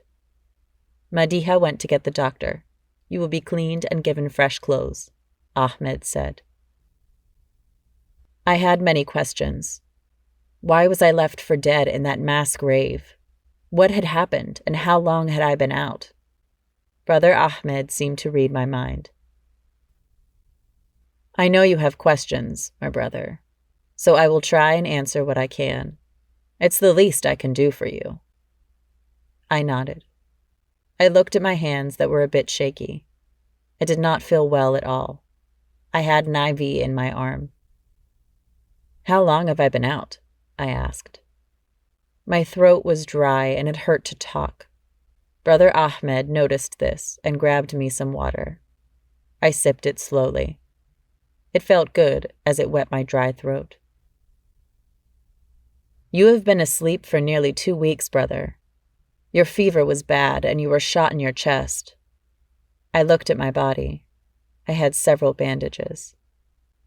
Not just only on my chest, but on my legs and arms. You had a lot of shrapnel in you as well that had to be removed. We did not think you would make it, but Allah is the best of planners. We as men can only guess." I nodded. Brother Ahmed looked solemn for a moment. "You know, brother, I only left you because I thought you were dead. The Iranian brother with us died, so I could escape. May Allah reward him. The Israeli terrorists found us. I could not find your pulse, so I buried you beneath as many bodies as I could just in case you were alive. We fought off the Israelis, and I was able to make it back." Brother Ahmed looked ashamed that he left me behind. He shook his head. "I made the wrong decision and left one of my brothers in harm's way. Can you forgive me, brother?" he asked. I could tell he needed me to. This had been weighing on his mind. I believe him when he said he thought I was dead. From what I knew of Brother Ahmed, he was a dedicated mujahid and devout Muslim. He would never desert his brothers. "Be at peace, brother. You did what you must. There was nothing to forgive," I replied. Brother Ahmed looked relieved. I could almost see the weight being lifted from his shoulders. He was about to say something more when the doctor and some male orderlies came in. Brother Ahmed rose, gave me his salams, and left. It was weeks before I was able to leave the hospital. I had spent a lot of time with Madiha and learned much about her. It would still be years before we could actually marry since we both were still children. Being betrothed to her still was hard to believe. I moved to the married men's quarters. I was given a place the size of a studio apartment. I still could not return to duty. My whole body ached. Being idle was killing me. I wanted to get back out there.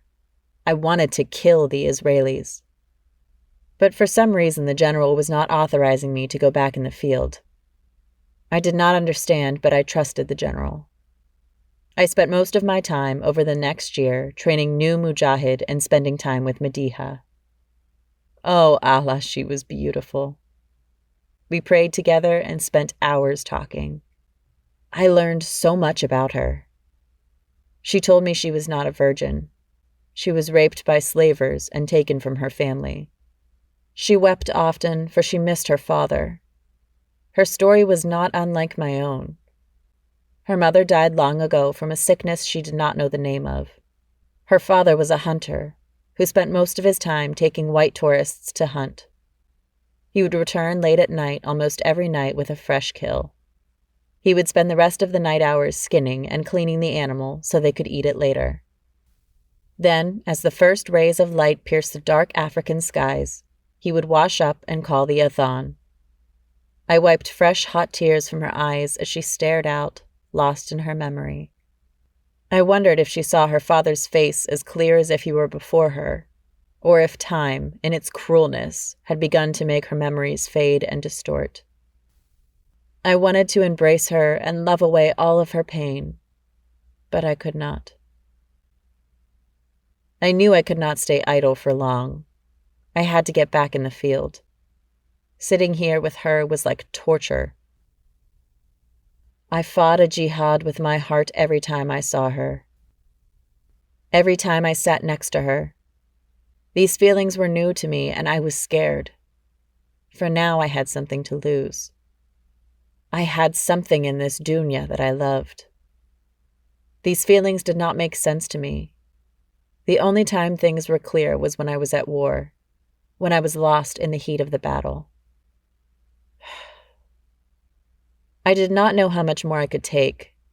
Many of my brothers went out and struck hard at Israel, destroying their settlements and killing many of their soldiers. They were giving up their lives so my Muslim brethren in Gaza could have some hope. There would never be peace as long as our homeland was occupied. So we had to make sure that we got rid of Israel for good. We had to hit them so bad and so hard that the few that remained would flee in fear of us, that the whole entire world would sit in shock. What this could be, I had no clue.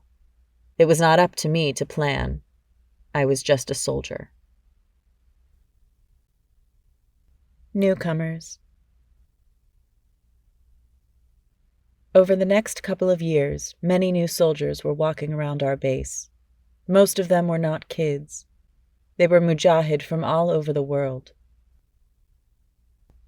We even had a few Americans among us, which was strange to me. I always saw them as the enemy. It was very difficult for me to eat next to them and pray beside them. But they were Muslim, so I had to accept them as my brothers. We had a lot of Iranians here. Our numbers had swelled to the thousands. Something had to be planned because we could not all be here armed and encamped without the enemy discovering us. Ben? Someone called my name and interrupted my thoughts. I looked up from cleaning my rifles to see one of my Gazan brothers. Salaam alaikum, dear brother, I replied. The brother nodded and returned the greeting. The general wishes to see you. I was surprised. I had not been called in by the general since my return years ago. I was now 15. I was to marry my beloved Madiha soon. I picked up my rifle and hurried over to the general's office. His door was open and there was someone in there with him. I did not want to interrupt him, so I stood at attention by the door, my rifle in a resting position across my stomach. The general was speaking in English. I did not know the language very well, so it was hard for me to understand what was being said. The person he was talking to was clearly an American. He had a light brown skin tone and a thick beard. I had heard talk around the base that an attack was being planned in America. I was not sure if it was true, but if it was, it would explain the influx of American mujahid here. Though the Americans were Muslims, most of us still did not trust them. Allah forgive us if we were wrong, but it's hard to tell who was real and who was working for the shaitan. The only mujahid from America that we trust are the black ones. The ones who have a reason to hate America. The ones who have suffered and are oppressed there like I am here. But it makes me wonder why they don't fight the shaitan there like we Gazans are against Israel. Salam alaikum, Mujahid Ben Amin, General Ibrahim shouted to me. I rushed into his office and saluted. Walaikum salam, General, I replied. The general smiled. Sit, please, the general said, gesturing to a nearby chair. I set my rifle against the wall by the door and quickly sat in the chair. I was able to get a good look at the American. He was in his late 20s. He looked as though he had been through a lot in his life. His eyes had that haunted look that one gets when they have been around death too much. I did not want to seem rude, so I turned away and gave him my salams. He smiled. I have heard much about you, brother. I am honored to have you with me on this mission, the American said in Arabic. His Arabic sounded funny, the way we must sound to them when trying to speak their language. He reached out his hand. I am Musa, once a lost black man who was still a slave in America. Allah loved me enough to pull me from the slavery and give me the means to fight the enemies of Islam, Musa said. I shook his strong brown hand. His grip was firm and strong. The general looked at me directly. Brother Musa will be in command of this mission. You and 10 others are to meet a Russian mujahid in Syria and get him and his cargo here safely. This will be a very dangerous task. As you know, there is a war within Syria, a war that America and Israel have their hands in, so be careful, the general said. I did not know what to say or what I would tell my wife. This mission sounded very difficult and long. I would most likely be gone months. I was scared and excited at the same time. You are to support and protect Brother Musa. Though he is more than capable of handling himself, American mujahid are not trusted too much. Everyone knows you and trusts you. Your backing of him will go a long way, the general said. Yes, General, I replied. I guess we had a lot of secret allies with Russia, maybe even as far as the Russian government itself. I wondered what this cargo could be. Normally, we would not risk ourselves getting involved in other conflicts unless we had to. Our focus is and always has been defeating the Jews that stole our land and ultimately taking back our land. So this had to be important. Brother Musa stood up and respectfully gave the general his salams and waited for me by the door. Mujahid, General Ibrahim said, referring to me. I stood and looked at him. After Commander Musa is finished with you, take the rest of the day to spend time with Mediha, the general said, with a smile. I thanked him and followed behind Commander Musa. We left the general's offices and walked across the encampment.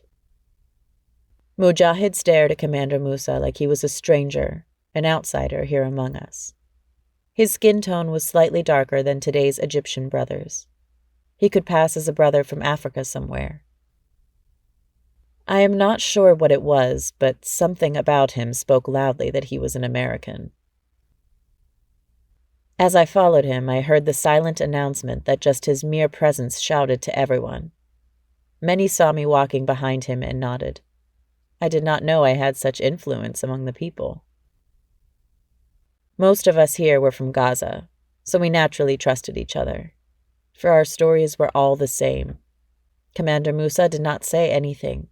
If he felt or cared about the stairs, I could not tell. He was focused and fearless. I would hate to be his enemy. There was a ruthlessness about him, an air that stated he would do whatever it cost to destroy his enemy.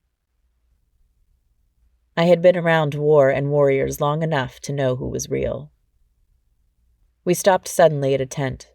Commander Musa turned to me. "Now we meet our team," he said. His eyes burned with a fire that is forged by commanding men in war. We walked into the tent, and all quickly went silent. Everyone dropped what they were doing unless they were praying and snapped to attention. An Iranian brother stepped forward. He was scarred badly. He saluted and looked at Commander Musa intently.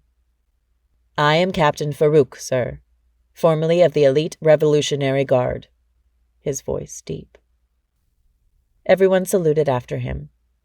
I quickly left the commander's side and stood next to my new team. "At ease, Mujahid," Commander Musa commanded.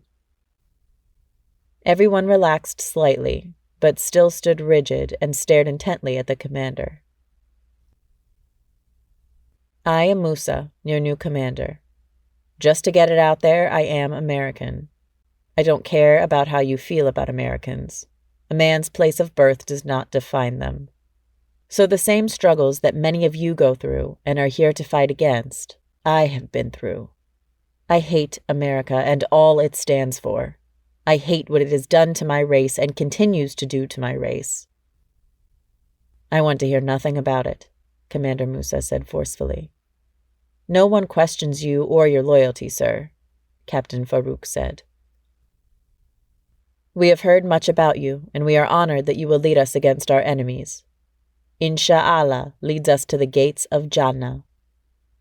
Commander Musa stared at Captain Farouk for a moment, then nodded. The commander turned to me. "This is Ben Amin. He is a local hero and a mujahid that has done much in his short life so far. He has killed many of the terrorists that oppress his people and Muslims everywhere. Introduce yourself and get acquainted, for we leave after Fajr prayer," Commander Musa said, then turned on his heel and left the tent. The team turned to me.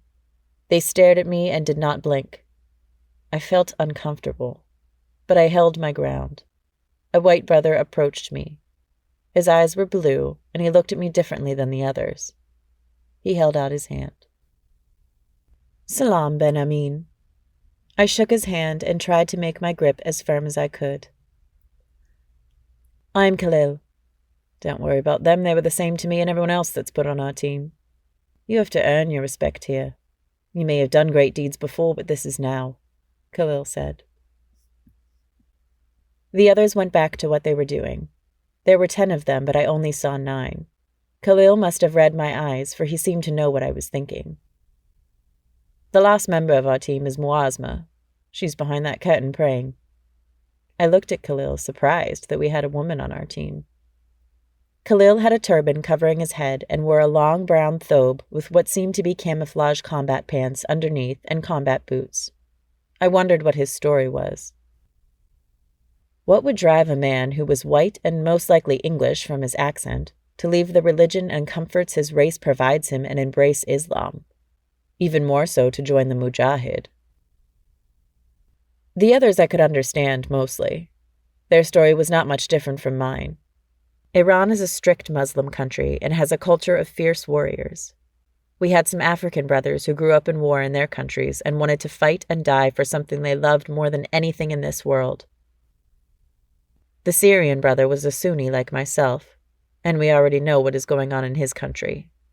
Commander Musa, an African-American brother, his people have been oppressed much longer than ours, but only a very few of them have the courage to stand up and fight. Those that do get destroyed quickly. I did not know about the female Mujahid, for I had not yet seen her, but I knew Khalil was about to tell me. Bit of advice, mate. Don't treat her any differently because she's a woman. She's tougher than most men I know. She's also an American like our commander. Her father was a strong Muslim brother who became a Mujahid to protect his family. She watched her father kill countless of the enemy as they tried to get past him to kill her, and her mother and brothers. Her father took several bullets and still found the strength to pick her up and run with her and the family to a safe place where he died. Sister Muazma is stronger than most men I know and twice as loyal and dedicated, Khalil said respectfully. So we had 2 Americans and 1 European on the team. I understood why we had the Syrian, for we were going into his country. He knew it best. Iranians and Africans are always welcome. There is no fiercer warrior than them. Khalil was tall, much taller than me. I looked up at him. Why are you here, brother? Brother Khalil stared off for a moment, as if in deep thought. I was not always Muslim, brother. Maybe I'll tell my story on a different day. I must go prepare for our mission. Salam, Mujahid, Khalil said, and walked off to prepare his weapons and himself. I sighed. I looked at everyone one last time, then left the tent to say goodbye to my beloved Mediha. I don't know why, but I knew this would be the last time I would see her. I would most likely not survive this mission. Farewell. I could not help but cry as I walked over to my beloved Mediha's sleeping quarters. I stood a few feet away and sobbed. I could not help but place my hands on my knees and let it out. I felt as though I was losing my mother and father all over again. So deep was the feeling of loss. I know that it had not yet happened, but this mission felt almost impossible. I survived by the grace of Allah alone the last time I was deployed on a mission. This mission seemed even more daunting than taking on the army of Israeli pigs head-on. Last time I had nothing to lose, and I was angry. I'm still angry, but now I have Mediha. I'm not even sure if I should see her and say goodbye. If she asked me, I would leave with her and never look back. I sighed deeply, wiped the tears from my face, and took a couple of calming breaths. I decided I would not see her. I would have to write her a letter. I could not afford to be weak right now. Ben, I heard a familiar voice say. My heart froze. I did not want her to see my face, did not want her to see me in a state of weakness. Yes, beloved, I responded. I felt a soft, gentle hand on my shoulder. She smelled of a desert rose that only bloomed in the moonlight. Why are you sad, beloved? Mediha asked. I sighed deeply and rubbed my eyes. Beloved, I have been assigned another mission. I am afraid this is the one that Allah will require me to make the greatest sacrifice. I fear that I may not be able to marry you. Since I lost my parents, you are the one of all of Allah's creations that has a place in my heart, I said, my voice cracking. Tears threatened to fall from my eyes anew. Mediha seemed to glow in the moonlight. Her dark eyes shone with a light that can only come from being pious. Soft tears fell from her eyes. They looked like pearls in the moonlight, just more precious. She hugged me close. I wanted to pull away, for we have not yet been married, and it was haram for me to touch her like this. But she held me tightly. I melted in her arms. I could hardly breathe. She kissed my cheeks as if she were trying to kiss away my tears. Her lips were soft. It felt as if a rose petal were gracing my cheek. Habibi, in my heart we are already married. I pray every night that I can please you, that I can be a good wife to you, that we can be in Jannah, paradise, together. If these are not the prayers of a wife for her husband, then I know nothing, Madiha said. I shuddered in her arms. She lifted my head up so I could look her in the eyes. I marry you, Ben Amin. I marry you, Ben Amin. I marry you, Ben Amin, she said 3 times. I smiled. I was sure marriage did not work like this, but Allah truly knew our hearts. I could not die without knowing she was my wife. I marry you, Madiha. I marry you, Madiha. I marry you, Madiha, I repeated back to her. She kissed me. Now we are married. I kissed her back. I knew truly that we were not. I may not return from this, I said. Madiha stroked my cheek and smiled. There is no greater honor for a woman than to be the wife of a shahid, Madiha said. We laid in the sand close to each other and held hands, the light of the pale moon smiling upon us. I did not ever want to forget these moments with her, for they may be the last ones we ever had together. Mount Hermon. It was a few minutes before dawn. We stood side by side as Commander Musa led us in Fajr prayer. This morning was the first time that I got to see Muazma. I was taken back by her. She was stunning. Her flesh was a light brown color, lips full and matched her skin tone, eyes gray as if they stole the color of the moon. She was tall for a woman, taller than most of the men here. She stood maybe 6 feet. She did not wear a traditional hijab. Her hair was covered and wrapped in an African style. She wore combat desert camo pants tucked into combat boots. She had a short black thobe that slid on the sides to unrestrict her leg movement. She walked with a proud, fierce air about her, as though she knew exactly who she was and what she was worth. She had a combat rifle strapped over her back and a long combat knife on her leg. Her father would be proud if he knew what a mujahid his daughter had become. After Fajr, we gathered our equipment and headed out before the sun had fully risen.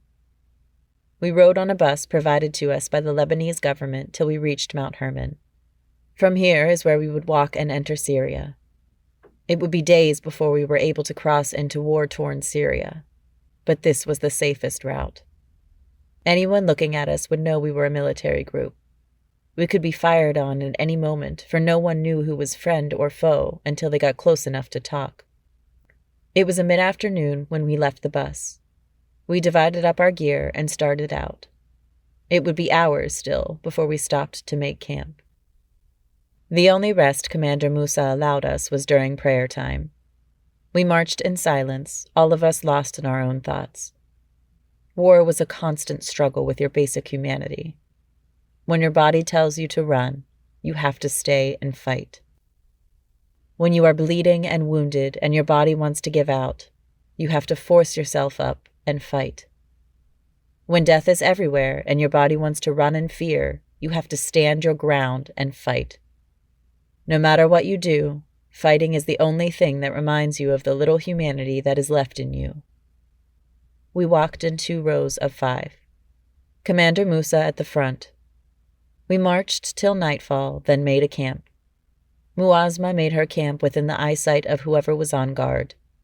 We all gave her the respectful distance and privacy that our religion required us to give of women. She understood we were in the field in a war, so the traditional aspect of our gender roles were out the window. I was given the first watch, so I sat with my back against a tree, my rifle across my lap. I took a deep breath and looked at our camp. We were not marching on a road. To do so was too open and to be expected. Commander Musa navigated us through the sometimes thick foliage. There were trees. Sometimes the trees resemble a small forest, but mostly the trees were few and far in between. We made camp in a place where the foliage was thick, so we could conceal ourselves within. We were still on the Lebanese side of things and wouldn't reach Syria for a couple more days at least. My thoughts quickly drifted to my beloved. I wondered if she was staring up at the night sky thinking of me like I was of her. I sighed deeply. Ya Allah, I miss you so, I said softly. Your thoughts are back home, Khalil said, startling me as he sat next to me. He put his giant pale hand on my shoulder. I have been in many campaigns, brother. What kills a mujahid faster than the enemy is his mind. Allah and all his wisdom knew the greatest jihad for us is the one within ourselves. Stay focused on the mission, dear brother, for we're only as strong as the weakest mujahid on our squad, Khalil said. I did not want to hear him lecture me right now, but I knew he was right. I had been in enough missions myself to know better. Brother Khalil took a deep breath. He had his turban wrapped around his face and covering his mouth. I owe you an answer, dear brother, he said. His blue eyes looked sad and troubled. I was not always Muslim. I was born in the UK. My father a Christian man who was strong in his hate and ignorance. He was all about keeping the UK pure and for the English. My mother was not much different. It was my mother who outcast me first. It took my father a while to wrap his head around that his son had become a Muslim. He was in denial and thought it more a rebellious phase that I would give up in a few months. He could not see that Islam had stolen my heart and taken hold of my soul. To me, Islam is the only truth to this life. Not the hypocritical European Christian religion that says love thy neighbor in one breath but murders everyone that does not look or think like them in the next. Khalil let out a frustrated sigh. I saw all the hate my people had toward Muslims. Every time I turned on the TV, I saw them being killed. I saw how the European media made them out to be the bad guy, even though we were the ones invading their lands and murdering them and their families. How dare they turn the victims into the boogeymen? I abandoned my European roots. My family had disowned me, so it made leaving them easier. I gave myself completely to Allah and his Islam. I swore to protect my people from the hate of the Kufa. My brother, I have never felt more at peace and more at home than I do among my fellow Muslims, Khalil said. I could tell it took a lot out of him to tell me some of his past. May Allah make it easier for him and grant him the death of a shahid, I said to myself. Khalil stood up slowly and was about to leave when we heard Bilal, one of the African brothers, loudly whisper, Allahu Akbar. We all instantly got up and crouched amongst the thick foliage, weapons in hand. We were somewhat spread out, but all had a line of sight of each other. Commander Musa went to Mujahid Bilal and spoke with him. It seemed that an American military team of 5 men were close to our position. I had no clue why the American military would be out here, let alone on the Lebanese side of Mount Hermon. Commander Musa motioned for us to keep crouched and move up. He signaled Khalil to him and whispered in his ear when he got there. I could not hear what was said. But Mujahid Khalil took off towards the enemy immediately. We all moved up a bit more till we saw the 5 Americans. We were well hidden. Commander Musa signaled Bilal and Farouk to flank them. The rest of us just waited. The Americans crouched and aimed their weapons at Khalil as he approached them. He did not have on his turban. His short blonde hair was noticeable even in the pale moonlight. He raised his hands in the air. I am a British journalist. Please help me, he shouted. The Americans seemed to relax a bit, but still had their weapons trained on them. One man stood up. He seemed to be the officer in charge. He was African American and very rough-looking. "Why are you in these Lebanese mountains?" he shouted. Khalil looked at him confused. "I was captured by some crazy terrorist. I barely escaped with my life," Khalil said.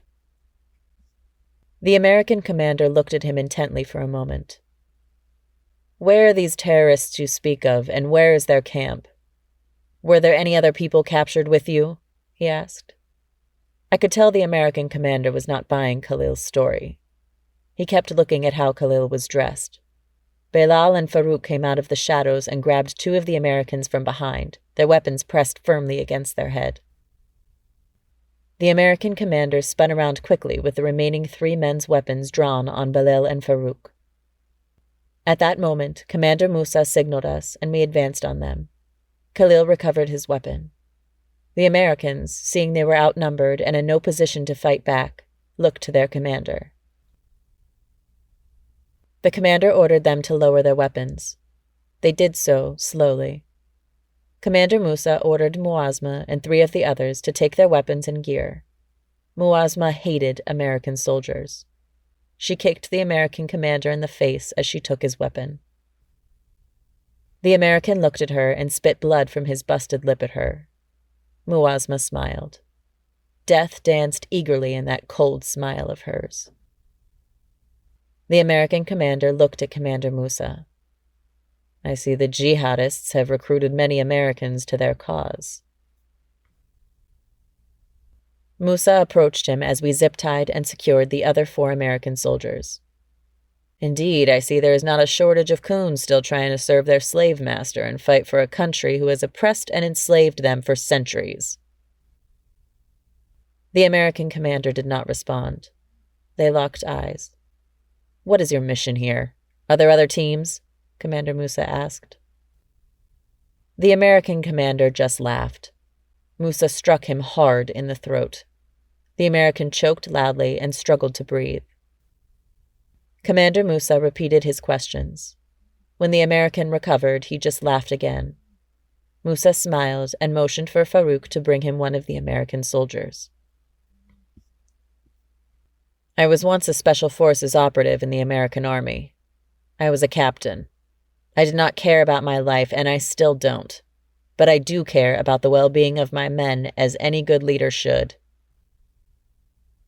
Farouk set the white American soldier in front of Commander Musa. "I ask you again, what is your mission here, and is there other teams?" Commander Musa ordered 3 of us to scan the area. The American laughed again. "If you were Special Forces, then you would know that we would die before we betray our country."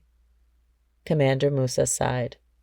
"Maybe a good house Negro like yourself would make that sacrifice, but not all of your men," Musa said, as he placed his knife at the white soldier's throat. The other soldier cursed at us. The one Commander Musa had swallowed hard. His Adam's apple barely able to move, for the blade was so pressed up against his throat. Musa pulled the soldier's head back and looked him in the eyes. "Do you have a family? Kids?" Musa asked. The soldier tried to nod weakly. Commander Musa smiled. He knew he had found a weak link in the group. The American officer cursed, for he knew as well. "Okay, we are here by ourselves. Our mission was to locate a jihadist base that is located in Lebanon close to the Israeli border. We were to secure our targets and get out before the base was destroyed." My heart stopped when I heard this, for there was only one base that I knew of close to the Israeli border. That was my base. The base where my beloved Mediha was now at. Commander Musa looked at me and slit the soldier's throat. The soldier's blood sprayed the American. "What are you, Ben Amin?" he demanded. I looked at him, debating if I should run back to the camp and warn General Ibrahim and get Mediha to safety. "Ben Amin, who are you?" he demanded again. "I am Mujahid," I shouted back. "What is your purpose?" Commander Musa demanded. "To fight and defend my people and insha'Allah die a shahid," I answered. "Never forget it," Commander Musa commanded me. He ordered one of the Asian brothers to bring him the only radio we had. The brother quickly ran to the camp and returned with it. Commander Musa called in to General Ibrahim. There was no answer. Commander Musa called in again. Still no answer. My heart felt as if it would burst from my chest. "I hope you and all of you Muslims burn in hell," the American officer shouted, his voice thick with hate. Muazma approached him and punched him in the face several times, then took out her knife and cut off one of his ears. The commander grunted in pain but still was defiant. After several attempts to call into the base, we finally got a reply. "Commander Musa, come in." I sighed deeply, relieved to hear the voice of General Ibrahim. Commander Musa explained what the American soldier had told him. The general did not seem surprised. "They have already started attacking. We've been hit by several airstrikes. We have gotten most of our people to our secondary position and to safety," General Ibrahim responded. My heart sank again. I wanted to grab the radio and ask about my beloved, but I knew that would be out of line. I am a mujahid. If Madiha died, she would have died a shahid and be granted paradise. Insha'Allah, I will meet her there. Commander Musa ended the radio transmission with General Ibrahim. He knew it was dangerous to contact him this far away from the base. "Kill the Americans except for their commanding officer," he ordered. "Allahu Akbar." We shouted and quickly executed them. We gagged and knocked out the American officer and dragged his unconscious body back to camp. We still had a few hours till Fajr prayer. It was no longer my guard shift. I lay down and tried to sleep. Sleep evaded me, for I could not take my mind away from my Madiha. Syria. The next couple of days were uneventful. We continued our march through Mount Hermon. The American officer was beaten and deprived of sleep. I had to give it to him. He was strong and had not yet cracked. We put Mujahid Muazma on him. She hated the American military for what they had done to her father. It had to be hard to remember your father dying protecting you, to be in his loving arms as he was gunned down. May Allah heal her heart and mine. We fight for the sake of Allah and not out of revenge. I can remember every moment of my mother's death like it had just happened. They killed her inside before the physical death actually came. It started when the terrorist Israelis murdered my father. I can hardly remember him. Now they may have taken the only person I have ever loved in this dunya besides my parents.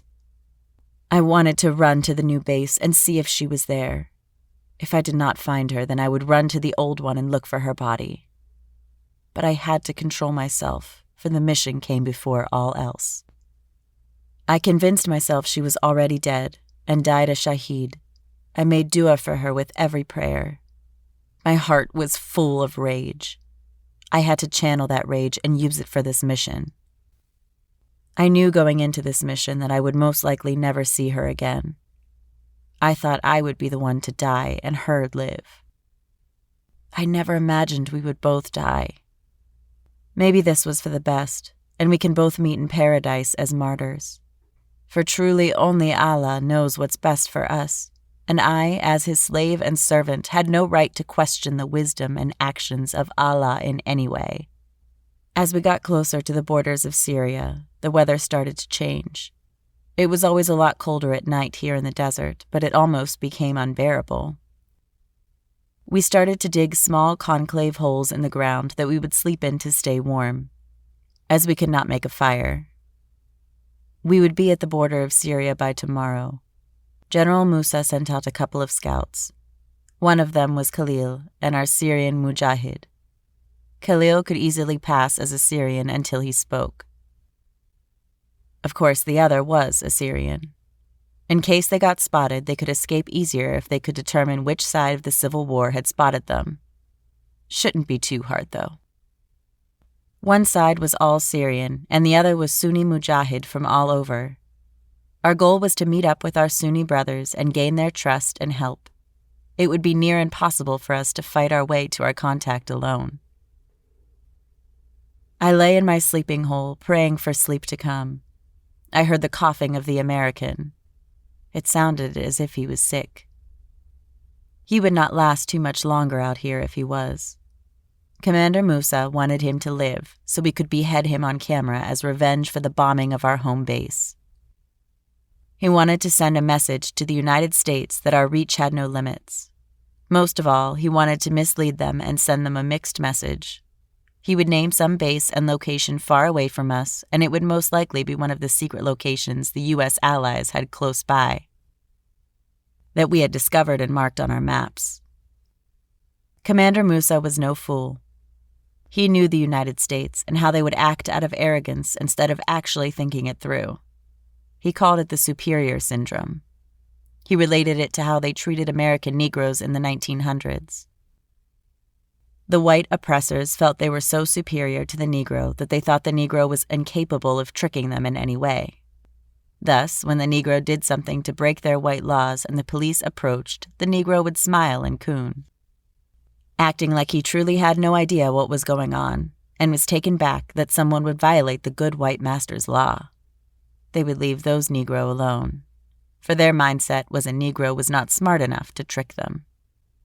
According to Commander Musa, the Americans never lost that complex, and it can be used against them here. Commander Musa was a dangerous enemy to America. Not only was he trained to be the best by them, but he grew up learning how to manipulate them and outsmart them. Musa ordered Mujahid Muazma to tend to the American officer. Muazma followed her orders without complaint, but you could tell she was unhappy about it. Musa was a strange man.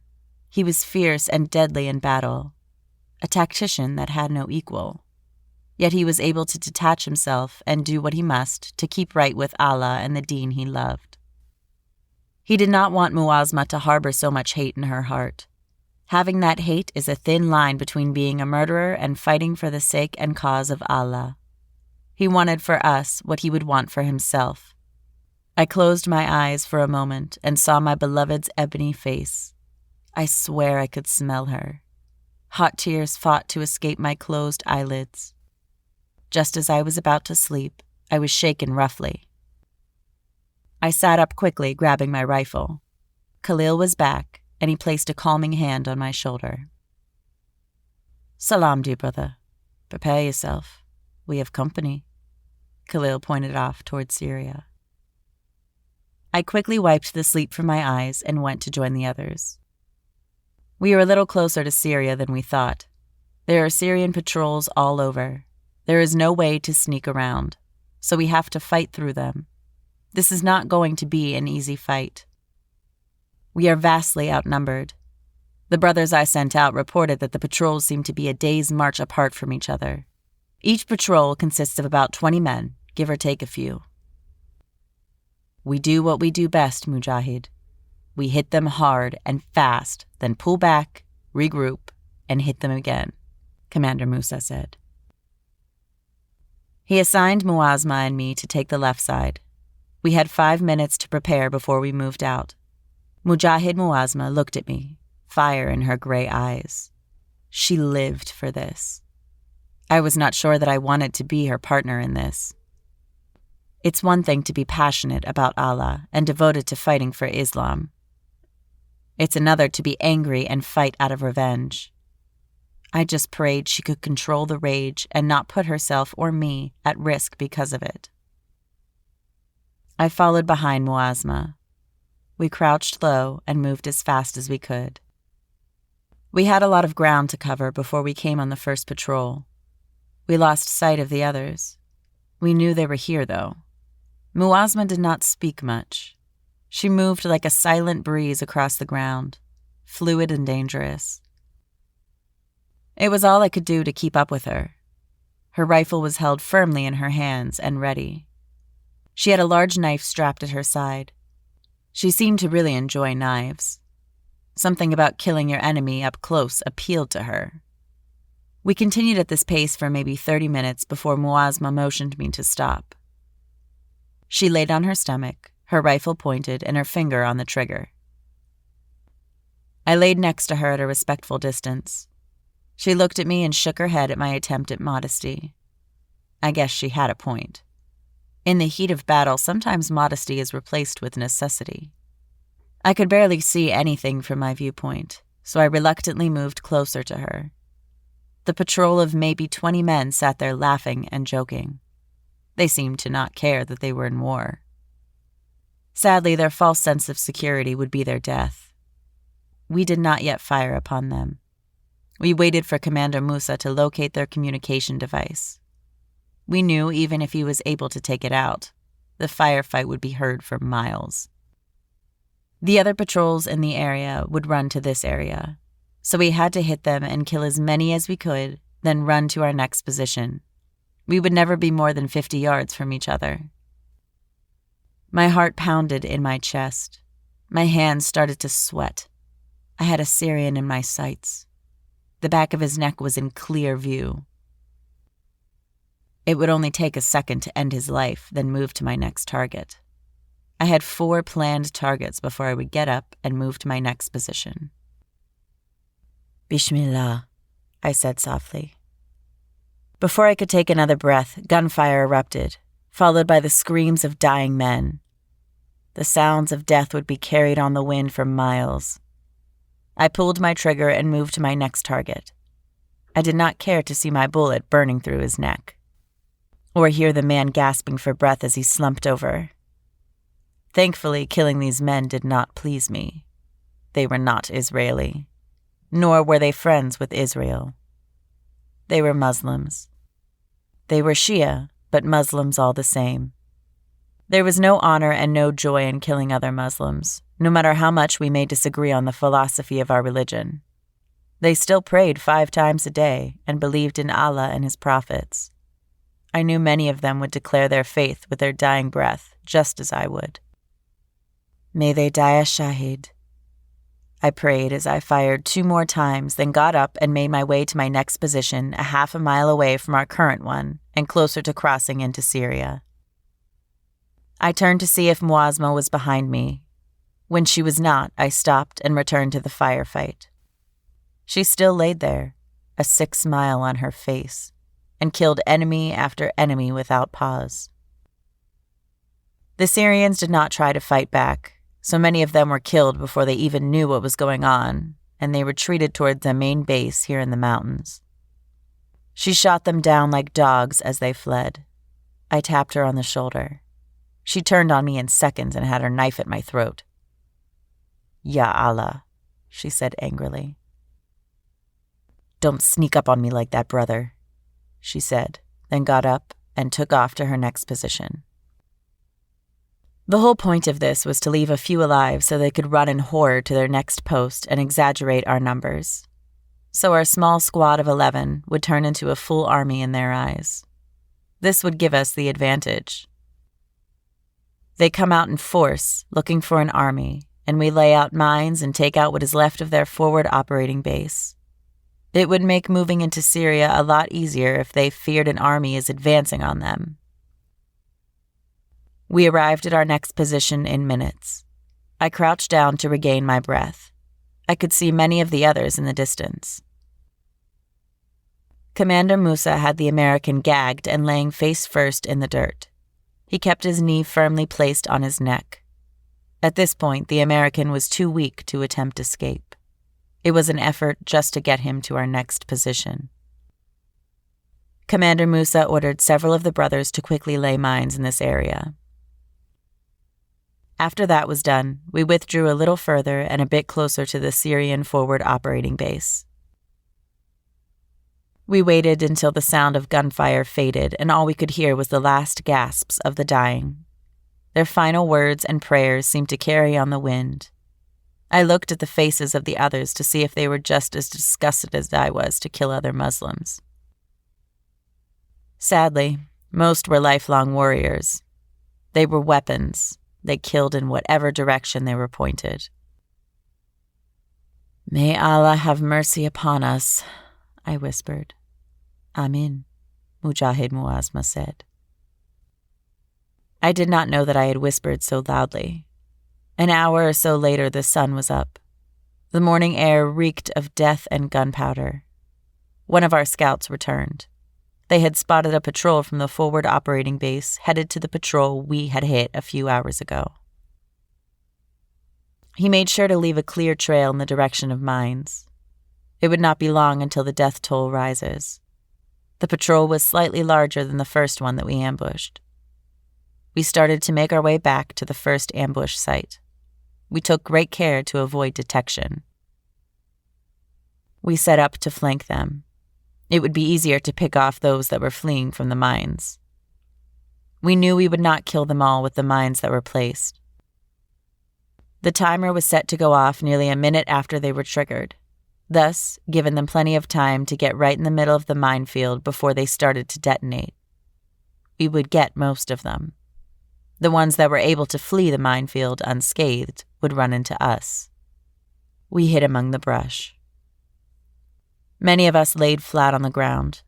We watched the Syrians pass us and head toward the minefield. I could barely breathe. My heart pounded in my chest. I was almost afraid that they would hear it as they passed. This patrol was almost twice the size of the one we just destroyed. The bodies of the slain still littered the ground.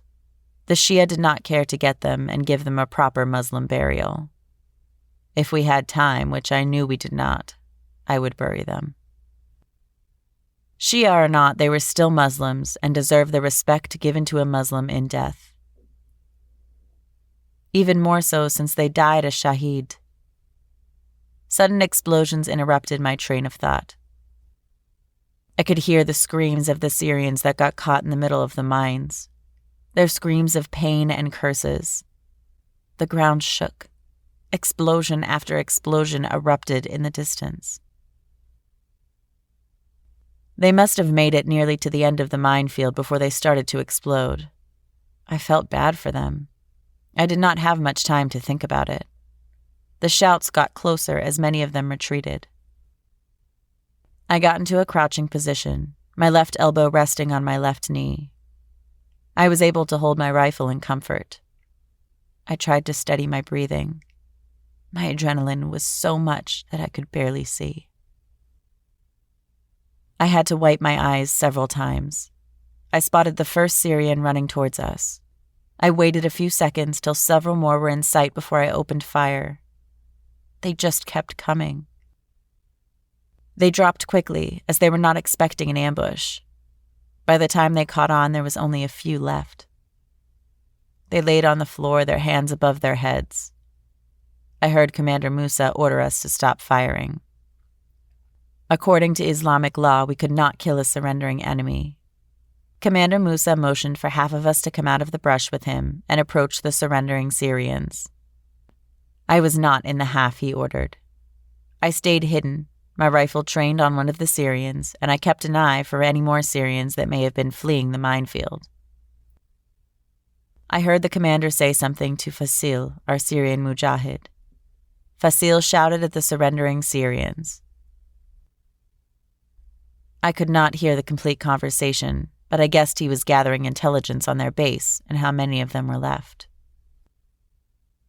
After several moments, the Syrian were bound and gagged. Commander Musa motioned for us all to come out. Bilal had the American officer slung over his shoulder, for he was too weak to now walk on his own. One of the Syrians led us with a rifle firmly in the middle of his back. The others walked under the guard of Farouk and Muazma. I did not know where we were headed. I figured it must be the Syrian forward operating base just inside the Syrian border. There was still a couple of decent-sized Syrian patrols out. Commander Musa must have felt comfortable enough from the intelligence that they were far enough away not to be a problem for us as we entered their base resupplied.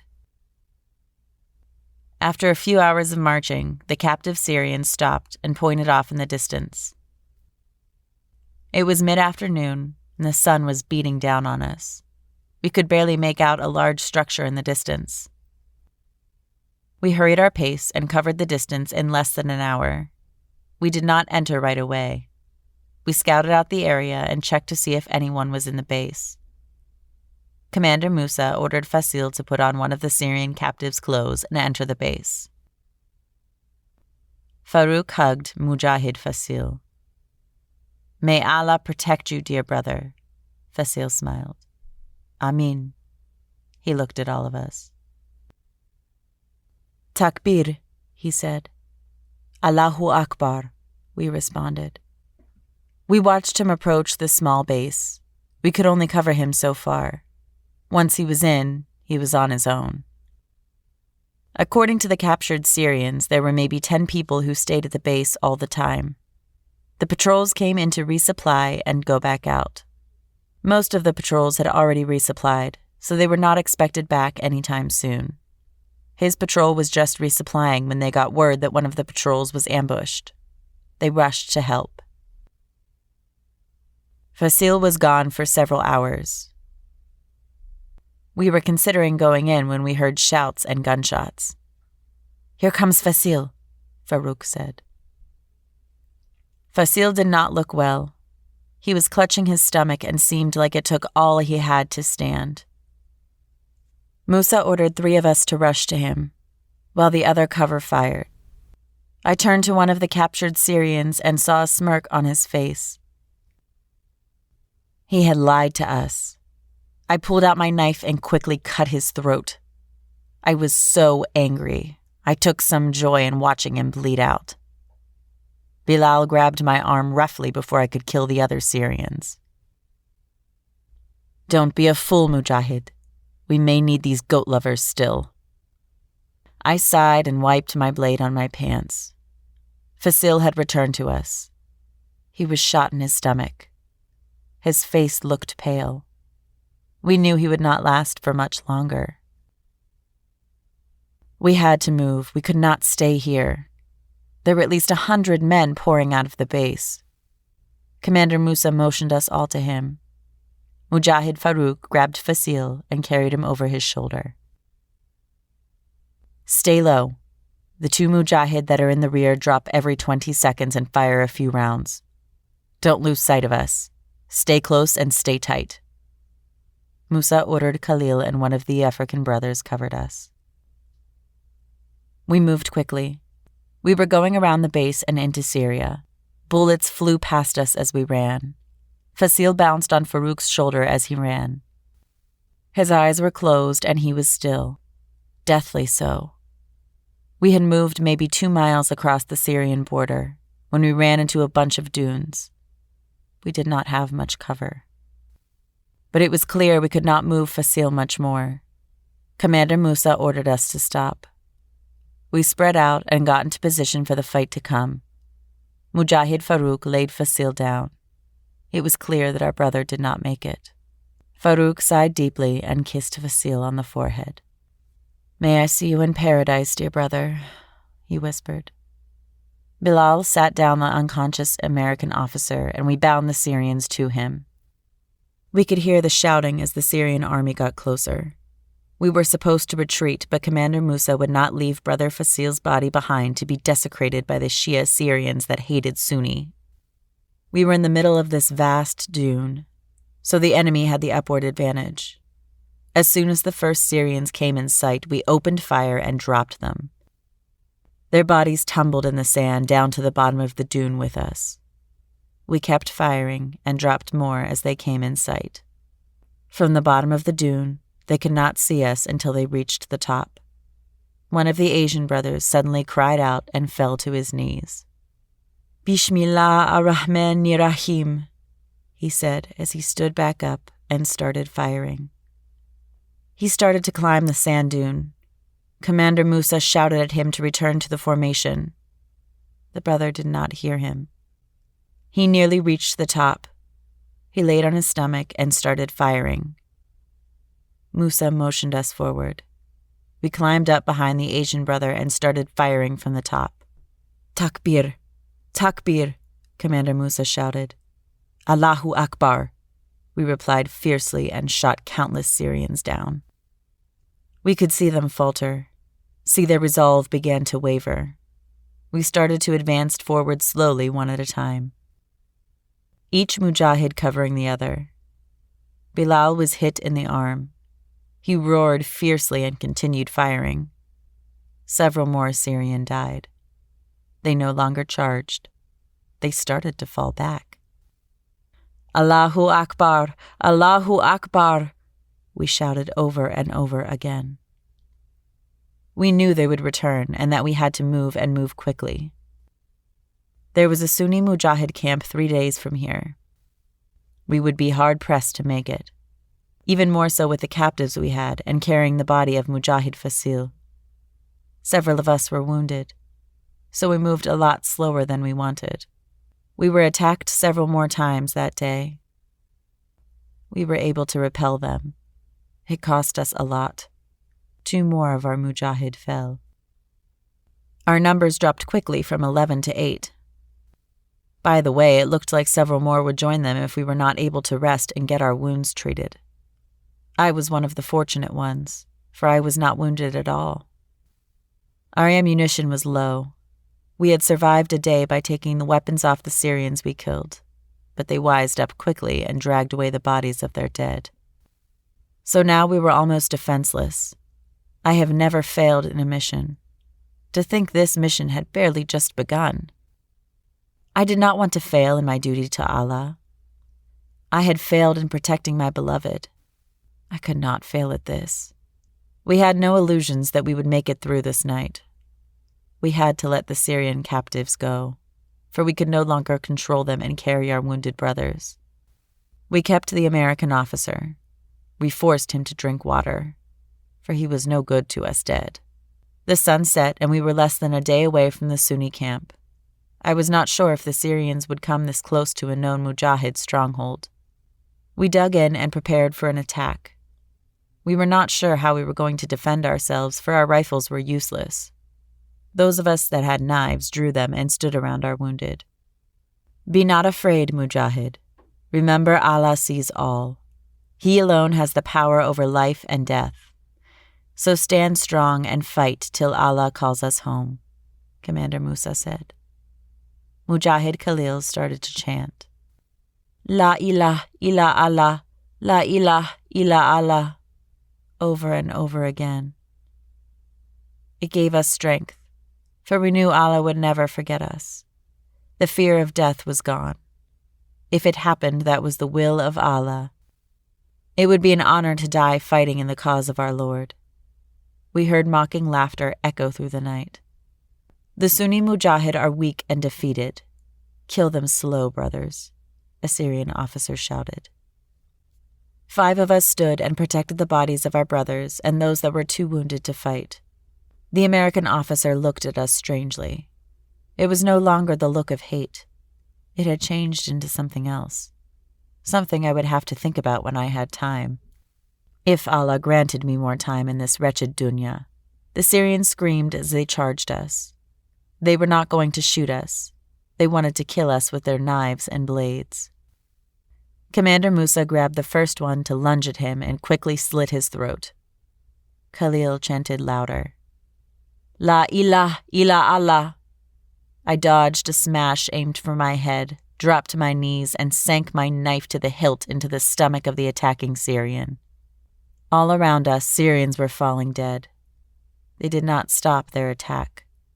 Muazma was wounded, but she refused to sit and die. She wanted to fight and die fighting as her father did. Enough, the Syrian officer shouted after several more of his soldiers died. I have always admired the Mujahid, for you are examples of true warriors of God.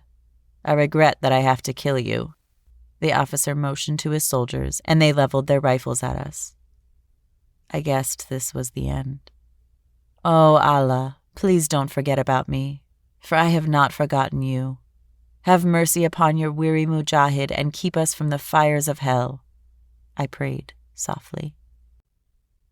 Sunni Mujahids. I closed my eyes, for this was the end. I did not want the last images in my head to be those of my enemy. I thought of Mediha's face, her beautiful smile. I took a deep breath. It seemed I could hear everything. The sound of my heart beating quickly in my chest as if it were trying to steal as many beats as it could before it was silenced.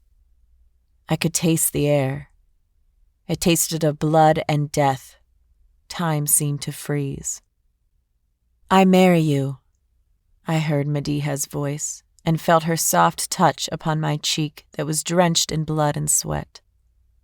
I heard the gunshots, several of them, and the screams of those that got hit.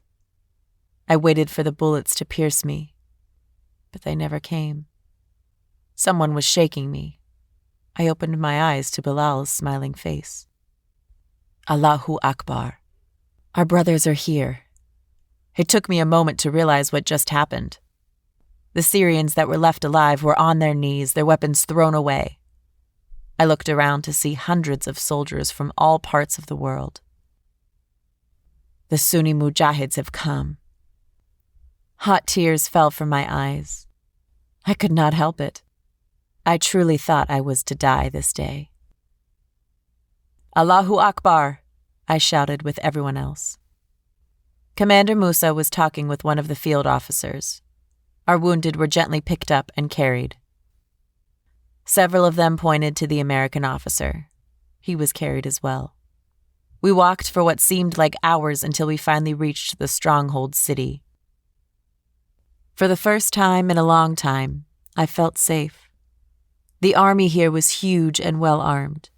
They received weapons and money from America to the Syrian president and his government. The foolish Americans did not realize that we would fight those that slaughter our people with our bare hands.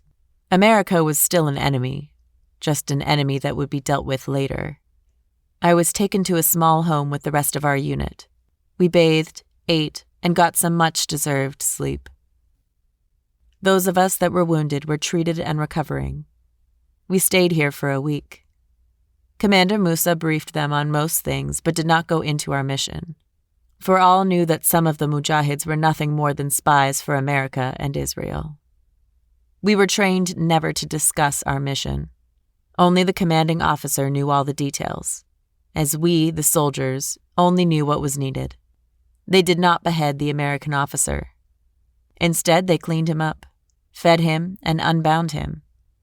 To my surprise, I saw him with the imam of the stronghold. He had a Quran in his hand. Did he turn, or was he faking it in hopes to save his life? Either way, we could not kill him now, for only Allah knew the heart. If he truly did turn, he would be a valuable asset to us. I guessed he would be turned over to the Americans the next time they dropped the supplies to the city. It would be seen as an act of good faith. The Americans, in their ignorance, just as Commander Musa explained, would be overjoyed to see their returned hero, never thinking that the sand-dwelling Muslims would be able to turn one of their strongest to our cause. 3 of our unit did not make it. They were being judged in their grave.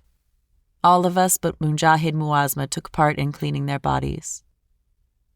She could not because they were the bodies of men. We wrapped them in white sheets as the imam recited Quran over them and buried them as shaheed. I did not want to leave our Sunni brothers, but we had a mission. And from what I was told, we had a lot of ground to cover before we met up with the Russians. We stayed for one more day in order to mourn for our brothers and pray for them. There were only 8 of us left. We lost Fasil, the Syrian, Mustafa, the Somali, and Ahmed, the Indonesian. I did not know them very well, but losing them was painful. It was equal to losing a close brother. The morning that we were supposed to leave, Commander Musa led us in Fajr prayer. All of our hearts were somber and heavy with the loss of our beloved brothers.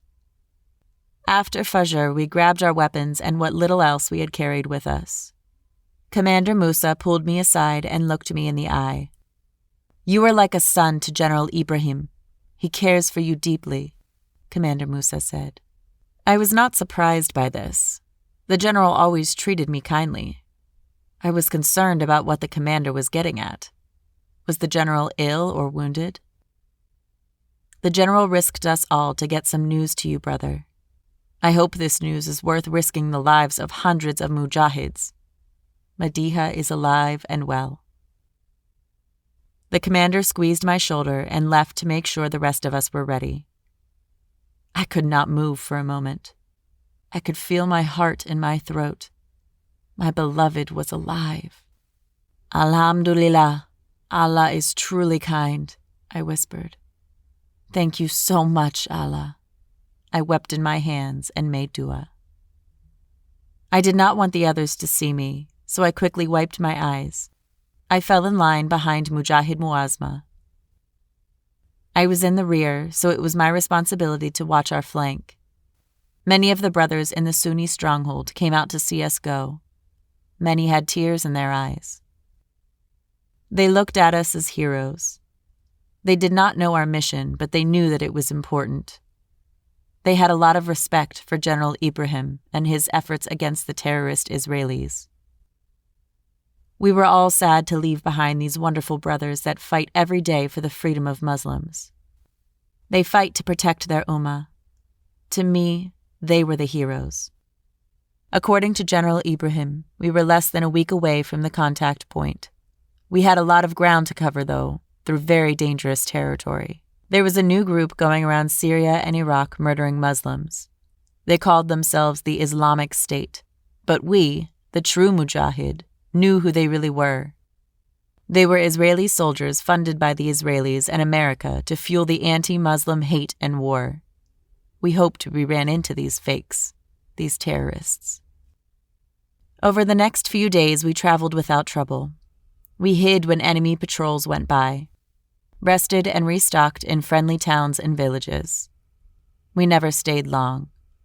The constant booms of American planes bombing places in Syria had us on edge. Several times we ran into people carrying the bodies of their children, wives, or loved ones that were victims of America's bloodlust to wipe out all people that were not pale and Christians like themselves. We came across a town that the Israeli terrorist group known as the Islamic State just left. It sickened me to see the headless bodies of hundreds of Muslims just lying in the street. The people too scared to try and bury their loved ones. A few members of the Islamic State still lingered to make sure the bodies rotted in the streets. I shook with anger. The rage was so great I could hardly breathe. Of course, we walked lightly in this town. We were just outside of the town when night fell. None of us felt relaxed. We were tense and wanted to go back into the town and kill the few remaining members of the Israeli Islamic State group and allow the people to clean and bury the bodies of their loved ones.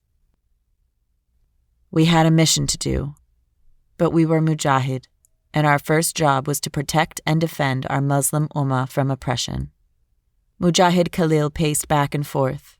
Bilal cleaned his rifle over and over again. I could see him clench his jaw tightly as he seemed lost in thought. He, like the rest of us, could not get the images out of our minds. To see the bodies of fellow Muslims just thrown in the streets like trash offended our very souls. Their severed heads piled up nearly 3 feet high. Some of their faces frozen forever in horror. Mujahid Muazma stared at Commander Musa as he prayed Tahir prayer. When he finished, he stood and motioned all of us to do so. I feel the same rage as all of you do. Grab your gear and follow me back into the city. We are going to kill the remaining Islamic State Kufirs, then leave and put as much distance between this city and us as we can. When they get word that a Mujahid group murdered their people, they will come for us. Commander Musa let that sink in for a minute before we jogged lightly back to the city. When we got there, the streets were empty, save for 6 heavily armed members of the Islamic State guarding the bodies. 3 of them played soccer with some of the severed heads. Commander Musa motioned for us to surround the 6. We stayed hidden in the shadows and moved without making a sound. When we were in position, Musa gave us the signal and we opened fire. We had killed all 6 of them before they even knew we were there. Mujahid Farouk, the Iranian guard, shouted in the night. Come bury your loved ones, beloveds. We have killed the Israeli Kufirs that prevented you from this. The emotion in his voice could be heard. It was hard to breathe this close to hundreds of dead bodies that had begun to rot. Only a couple of people responded. They came out in the night, scared and uncertain. But after they saw the dead bodies of the Islamic State men, the fear left them, and many others came out. We stood guard over them all night as they found the bodies and heads of their loved ones and started to clean them. The night was filled with tears and prayers. Many recited Quran. Commander Musa gathered many of the younger, stronger men and told them of the Sunni camp 4 days' walk from here. They could make that journey in a few hours if they took the vehicle that the Islamic State dogs had. Commander Musa instructed them to tell the Sunni Mujahid that he sent them and to tell them what had happened here. They took off immediately. We knew the Islamic State Kufirs would return to find their men dead and murder more of these innocent people. Insha'Allah, the Sunni Mujahids get here in time. Bilal cut the heads off the Islamic State men and placed them on a stick in the middle of town. We piled their bodies into a big hole and burnt them. We were not supposed to burn people's bodies, for it was a mock hellfire that they would feel in their graves. But we wanted them to suffer for their crimes against our people. As the sun started to rise, we prayed Fajr with the town's imam and left. We did not stop to rest or eat. We marched non-stop until night fell again. We were all exhausted. We fell asleep as soon as we laid on the ground. We only woke to change guard shifts. We were uneasy. We knew they would come for us. We did not have nearly enough people to survive an attack.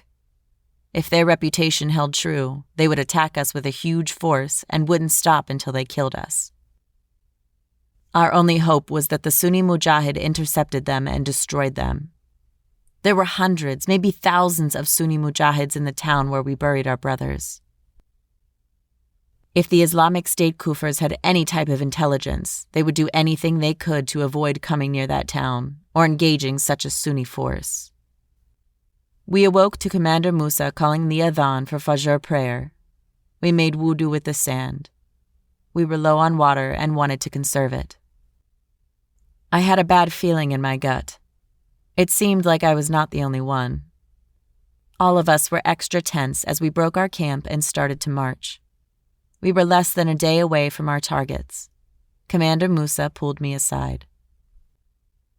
Mujahid Ben, I need you to understand something and promise by Allah you will obey the orders I'm about to give you.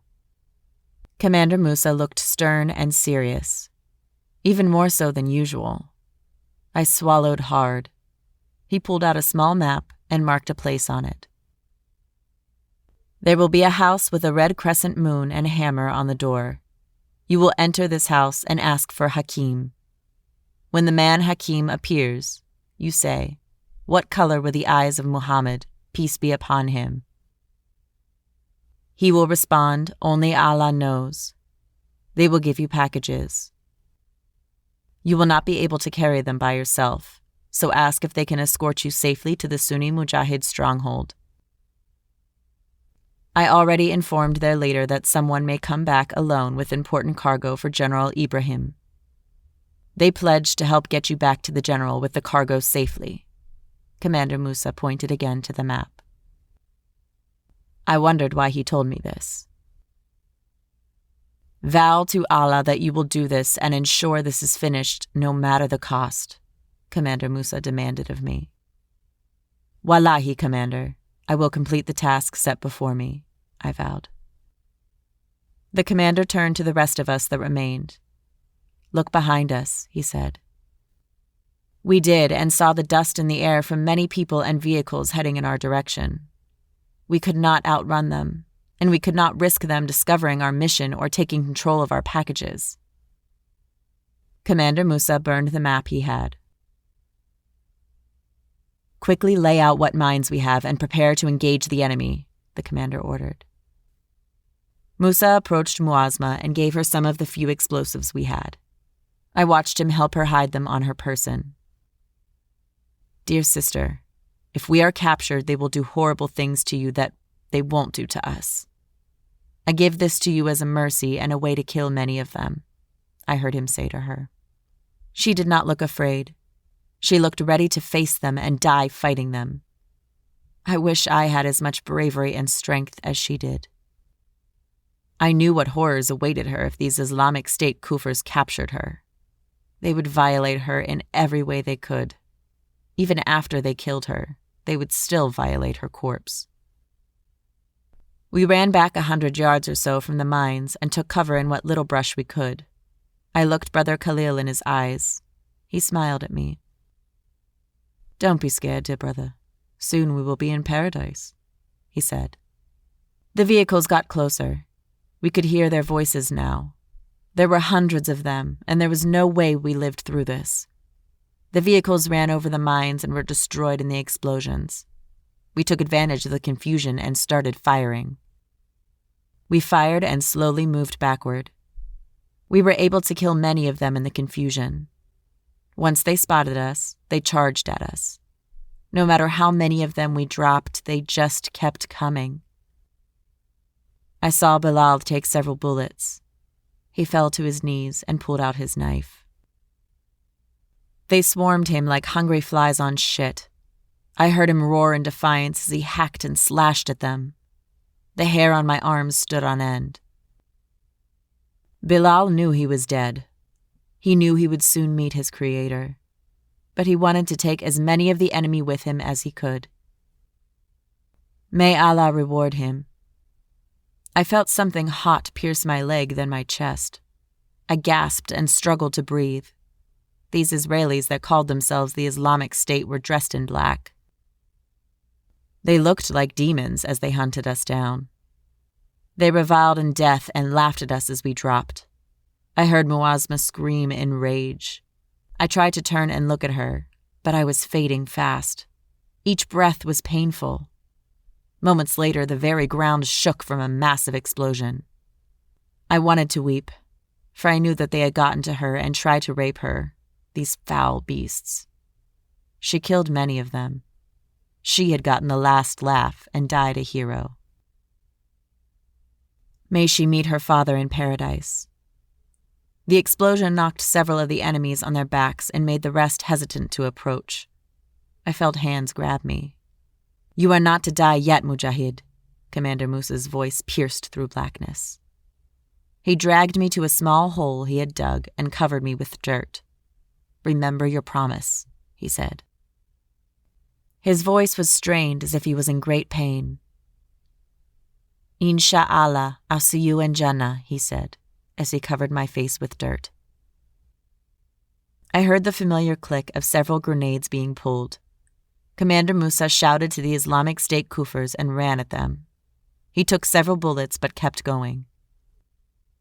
When he finally collapsed, I heard them shout in victory. Their shout was silenced by the boom of the commander's grenades. As he left this world, his grip relaxed and the grenades detonated. I wonder if anyone else lived, if any survived. I felt like I was breathing fire, so I decided to stop breathing and let the blackness take me. I put my hand in my pocket and touched the Quran I had there. "I hope I have pleased you in this life, O Lord," were the last words I said.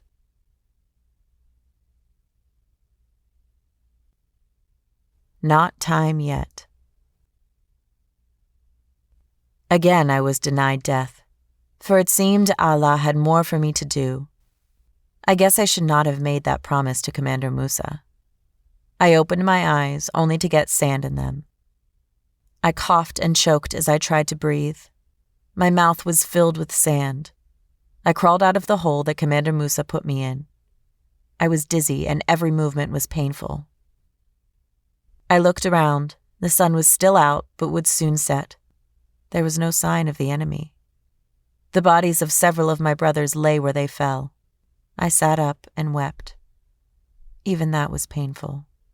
"Why can't I just die, Allah? Please just take me," I cried. I waited for the dizziness to fade. When I felt strong enough, I crawled over to the bodies of my brothers and took the water from their canteens. I rinsed out my mouth and tried to drink. Whatever I did drink, I threw up along with a lot of blood. I could not leave my brothers like this. I saw pieces of Muazma everywhere. I did not see any of the enemy dead. They must have taken them. I did not have the strength to dig a hole and bury them. I felt like I had failed them. I feel this even as I speak to you today. I was too weak. I did my best to cover their bodies in the sand. I wept for them and prayed that Allah has mercy on them. It broke my heart that I could not give them the burial of the shaheed, something we all looked forward to. Oh, Allah, forgive me for my weakness, I prayed. I came across what was left of Commander Musa. May I see you in Jannah, dear brother. Thank you for saving me. I will not fail in my promise, I said to what was left of him. I covered him in the sand. I looked for the body of Mujahid Khalil but could not find it. Could he be alive? If he were, he did not know the mission and would head back to the Sunni stronghold. Insha'Allah, I will see him again. I laid on my back and watched the sunset. It took a while for the pain and dizziness to fade. When it did, I took a few more sips of water and half walked and crawled in the direction of the Russian contact. I did not keep track of time. I just pushed on. I stopped several times to lay on the cool night sand, to catch my breath and wait for the pain to subside. I had no idea how I would get the packages back to the Sunni Mujahid base. Allah will make a way, for there had to be a reason why I was still alive despite everything. I was happy that Mediha was still alive as well. Insha'Allah, I will live to see her again, maybe even be a husband to her and have a son. It would be nice. A part of me did not want to have a child. I was afraid that the child would grow up being oppressed like we currently are. I could not bear that. I could not get the last fight out of my mind. It played over and over again in my head. I saw the deaths of my brothers. Each time I remembered it, I was enraged. I had to stop and lay flat in the sand. I had several bullet wounds in my leg, arm, and chest. I thought again of Muazma and her strength. I pushed myself up. Hot tears of pain fell from my eyes, but I struggled to keep going. Before I knew it, the night was starting to disappear. I knew I would not last very long in the heat. I stopped to look around, and I saw the town. I wanted to shout with joy, but I could not. Grant me strength, Allah, to finish this mission, I begged, and continued to crawl to the town. I heard some shouting as some people spotted me. I could hear footsteps as they ran in the sand. I sat up. I had no rifle, for it was lost and was too heavy for me to carry. I was not sure if they were friends or foes. Either way, I could not fight back. I felt several hands on me. Salaam alaikum, Mujahid, a man's voice said as I was carried. I wept openly. It hurt, but I could not help it. The hell of the past months poured out at the simple words. Peace unto Mujahid. I was rushed into the city and into a cool house. I heard them call for a medic. They laid me down on something comfortable. I was going to pass out again. I could not, though. I had to fight it. I felt something warm on my head. Subhan Allah. It is a miracle this man lives, I heard a woman's voice say. I felt a sharp pain in my chest as they started to clean my wounds. What is your name, Mujahid? The woman asked. My throat was dry and it was hard to breathe. Ben Amin, I gasped. The woman smiled. Allah loves you, Ben Amin. Close your eyes now and let us clean your wounds, the woman said gently. Her voice was soothing. It seemed almost angelic. My mission, I stammered, but was overtaken by weariness. I awoke several hours later. My clothes had been changed and my wounds and body cleaned. I sat up painfully. I was alone in some room. I stood and fell to the ground. I was still very weak, but I had no time to waste. I had to meet the Russians before they moved on. I was not sure if I had already missed the deadline. I crawled over to the door and slowly stood to open it. The people whose house I was in saw me and rushed over to me. "You should be resting, Ben Amin," a young man said. "I can't. I have to finish my mission," I said weakly. The young man tried to turn me back towards the bed. I squeezed his arm as hard as I could, which, right now, was not very hard. "Please, brother, help me to the street. My mission is very important." The young man looked around and sighed. He helped me back out to the street. It was nighttime. I thank Allah for that it was cool. "Do you want to serve the Mujahid, brother?" I asked the young man. He was not much older than me age-wise. In many other ways, I was his elder several times over. He nodded. "About half a day to the south are the bodies of my brothers. Can you get some other men to help you clean them and give them a proper burial of the shaheed?" The young man smiled. "I will get right on it, Mujahid," the man said excitedly. He let go of me and I almost fell again. The young man rushed back to me, but I waved him away. There was another man that came here wounded. He was not from here. He talked funny. I looked back at the young man. "Was he English?" I asked. The young man shrugged. He did not know what English was or what one would look like.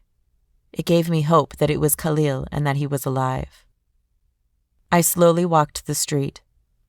Many of the people that were out looked at me and tried to help me. I politely thanked them and waved them off. I eventually found a house way on the outskirts of the town. It had the red crescent moon and hammer on it. I weakly knocked on the door.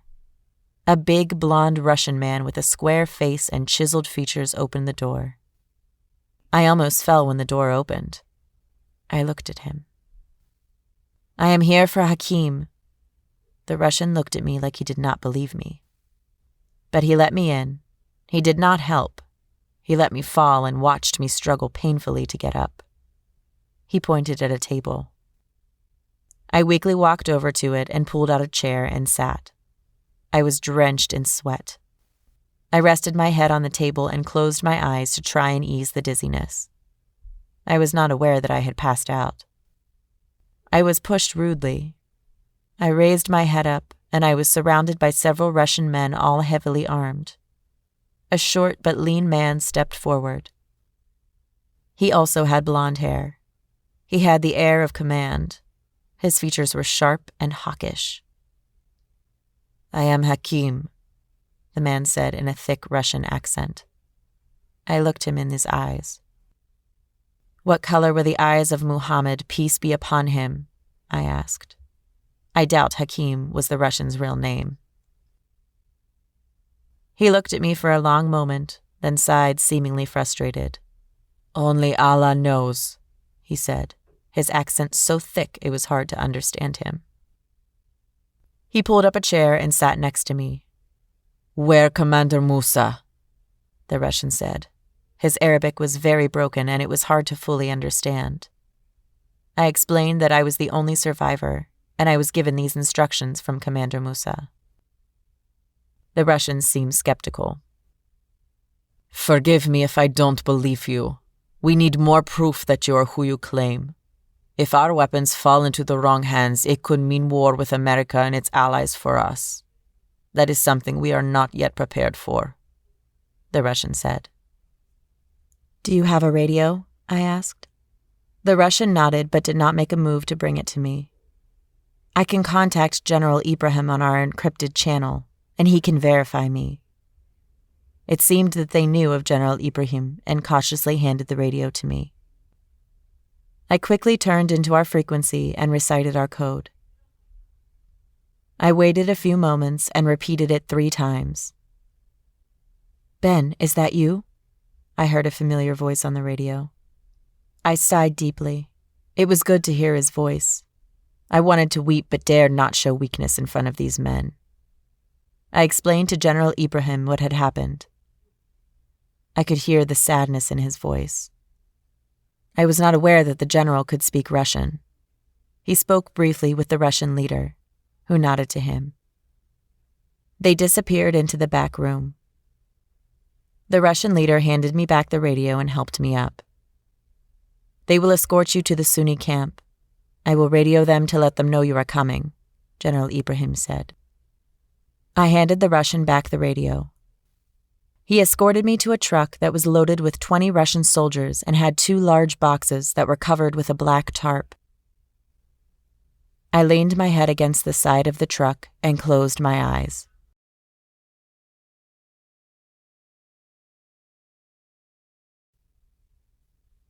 Friendly faces. I woke to a rough shove. The vehicle had stopped. I looked around to see that we were in sight of the Sunni Mujahid stronghold. 100 or so of my beloved brothers were walking towards us. I weakly got out of the truck. The Russian officer that I knew as Hakim stopped me and shook my hand. "If only you were Russian," he said. The big packages were already unloaded. I went and stood by them. I was still so weak. I was forced to sit. My bandages were soaked in blood. The Sunni Mujahids saw me weak and wounded and ran to me while others had their rifles at ready pointed at the Russians. "Brothers, they are not our enemies. They helped me," I said weakly. Many of the Mujahids slowly lowered their weapons. I was picked up and carried back into town along with the packages. I never saw those Russians again. I was separated from the packages and taken to the clinic. The medic was surprised at how many wounds I had sustained. He re-cleaned them and changed my bandages. I was given an IV and left to rest. Truthfully, I could not rest. My mind would not shut down. The past events kept replaying over and over again in my mind. I finally sat up. My body was drenched in sweat. I looked around to see Khalil asleep in a chair next to my bed. I was so happy to see him. "Salam, Mujahid," I said. My voice was barely a whisper. I was so weak, even weaker than I was before. Brother Khalil sat up quickly when he heard my voice. He looked at me with tears in his eyes. "My brother," he said, and gently embraced me. "I looked for your body when I did not find it. I prayed that you were still alive. Allah is kind that he spared you," Khalil said, wiping tears from his eyes. I saw that he winced in pain. He sighed deeply. "I was shot 4 times in my stomach. The medic says there's an infection that has gotten in my blood. I will not live much longer." He stared off for a moment, as if resigning himself to his fate. "I have something to tell my beloved brother," Khalil said, sadly. I looked at him. "The medic felt I should be the one to tell you since we have been through so much together. You have the same infection in your blood as me." Khalil squeezed my hand. It seemed I lived only to fulfill my promise. Then I was to die. We all owed Allah a death. It is something we cannot run from or avoid. I just wished I would have had a little bit longer now that I had something and someone to live for. "It is the will of Allah, dear Mujahid Khalil. I am like you are, but his slave. When our Lord calls us, we have no choice but to come," I said weakly, and wept. Khalil embraced again. "Aye, brother, Amin. I wish I had the same Imam as you." Our mission was not complete, and I wanted to see Madiha again, to hold her and hear her beautiful voice as I faded from this world. "Can you help me up, brother?" I asked Khalil.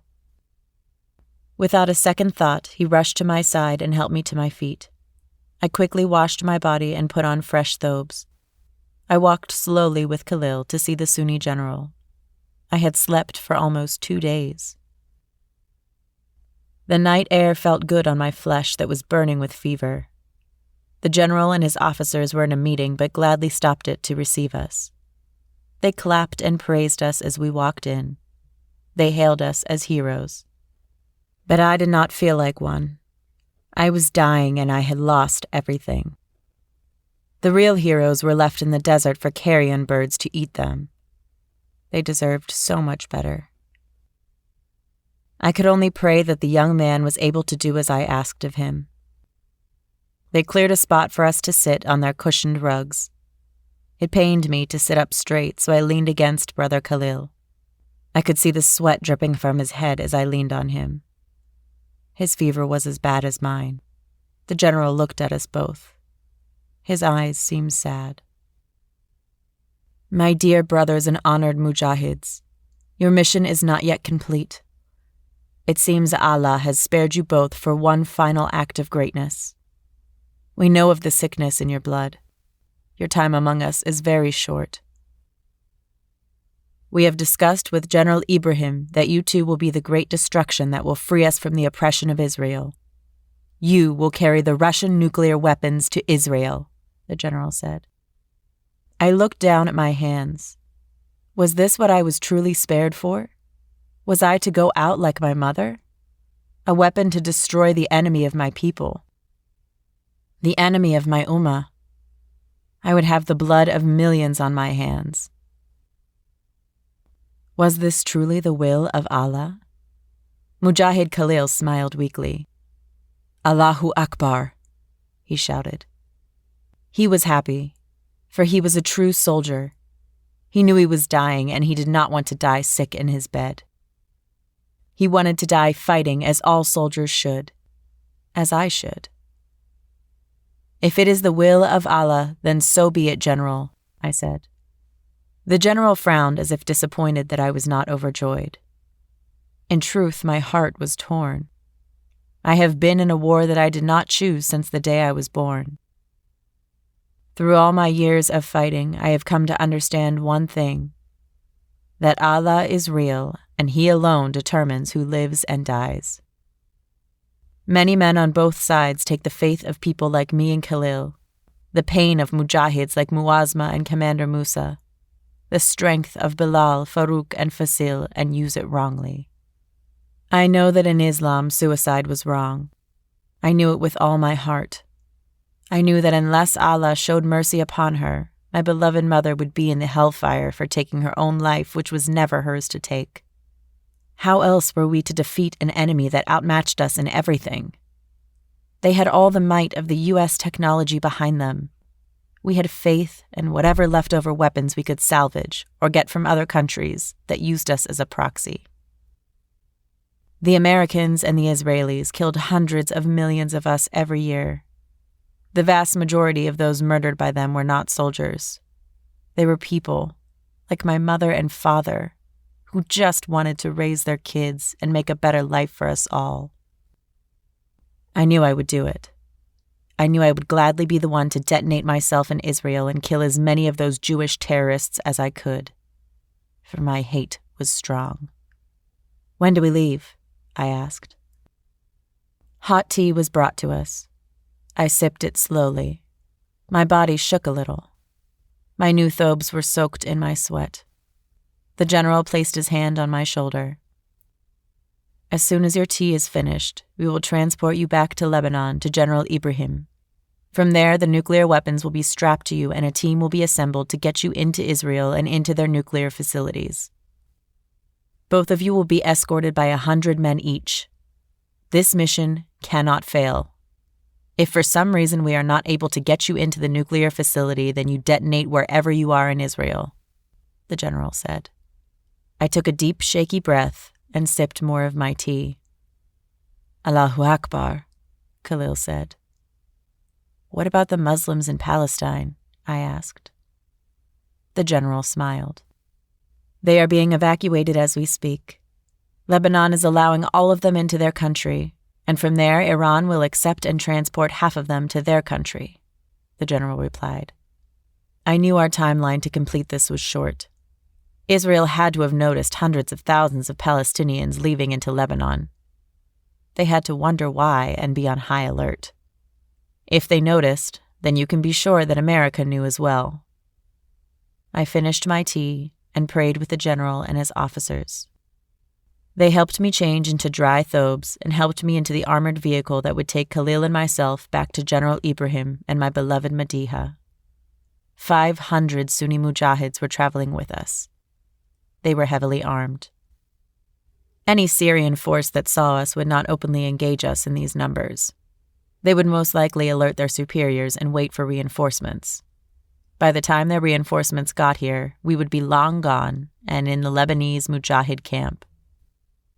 What was I to tell my beloved when I saw her? It took us 2 days to get to the Syrian border by Mount Hermon. When we reached it, most of our escorts departed and headed back to their stronghold city. 200 mujahids remained. They were divided between us. They separated us into 2 different vehicles. Each of us had one of the Russian suitcase nukes. This was done in case we were attacked and one of the nuclear weapons was captured. We still had one. There were 5 men in the vehicle with me. Their orders were to make sure I and the bomb got to the base under General Ibrahim. I had no doubt that Khalil had the same security measure put in place. It had been 3 days since we left the Sunni stronghold. I was feeling worse every day. We traveled slowly in order for the men that were marching to keep pace. I had to lean out the windows several times to throw up. My vomit was tinged with blood. I looked like I was already dead. We did not have much time left. If I was to complete this mission, we had to hurry. I did not want to die here on the road. I sweated so much I thought I would shrivel up from lack of water. I barely ate. It's not that I did not want to. Every time I tried, I vomited. I had to steel myself and push through. "Oh, Allah, let me finish this mission," I begged of my Lord. I closed my eyes and recited Shura Ibrahim. The Shura always terrified me. It spoke of the wrath of Allah and the hellfire of those that scheme against Muslims. It was a light for the believers if they held fast. For the next couple of days, I was barely conscious. The brothers riding with me feared that I would die at any moment. We arrived at General Ibrahim's new base shortly after midnight. I was taken to some place soft to lay down. I heard many voices, and our 200-strong escorts settled in. I felt something stick me in my arm. I figured it was an IV. I wanted to open my eyes, but I could not. I slept for a very long time. The road trip back here really drained me. I woke to a soft touch and smell of desert roses. My weak heart fluttered in my chest, causing my head to swim with dizziness. "Beloved," I heard the most beautiful voice say. I thought I had already died when I looked up to Madiha again, her ebony flesh more beautiful than a starless night. She seemed different. Her eyes filled with sorrow. I wanted to hold her and comfort her. She kissed my hands and wept. "Oh, my beloved, I never thought I would see you again in this life." I squeezed her hand. I felt a little better and stronger. I sat up and wiped the tears from her eyes and pulled her to me. She winced in pain. I did not know what was wrong, but it pained me to see her hurt. She pulled away from me. "What's wrong, beloved?" Madiha took a deep, shuddering breath and turned her back to me. I wanted to stand and kiss her head and tell her everything is okay. But was it? I would be leaving soon to fulfill my duty. This time I knew for sure I would not come back. They hurt me, Ben. Those devil Americans bombed us. I would have died if not for Ahmed, Madiha said softly. She unclasped her thobes and let it fall to her waist so her back was exposed. I gasped in horror. Blood and pus-soaked bandages covered her. Her whole back up to her neck had been badly burned. I could see the white of her shoulder blades through the burnt and dead flesh that was left on her once beautiful back. She wept in her hands. "Promise me, Ben, when you go into Israel with the bomb, you will kill them all." The pain in her voice replaced with rage. I will never forget that moment, nor will I ever forget her, my once beloved, beautiful Madiha, stripped of her innocence and was no more than a husk that lived off of its rage. She had the same dead look that the Mujahid Muazma had, the look one gets when they have died on the inside. She had let go of this life and could not wait for the moment that Allah called her from the suffering here in this world. I wept for her, and I still do. I kissed her soft hands goodbye. "I love you," I whispered, and I never saw her again. I wondered what people saw when they looked into my eyes. Was I dead inside as well? A shell of the boy that loved his mother and father, that played in the streets of Gaza.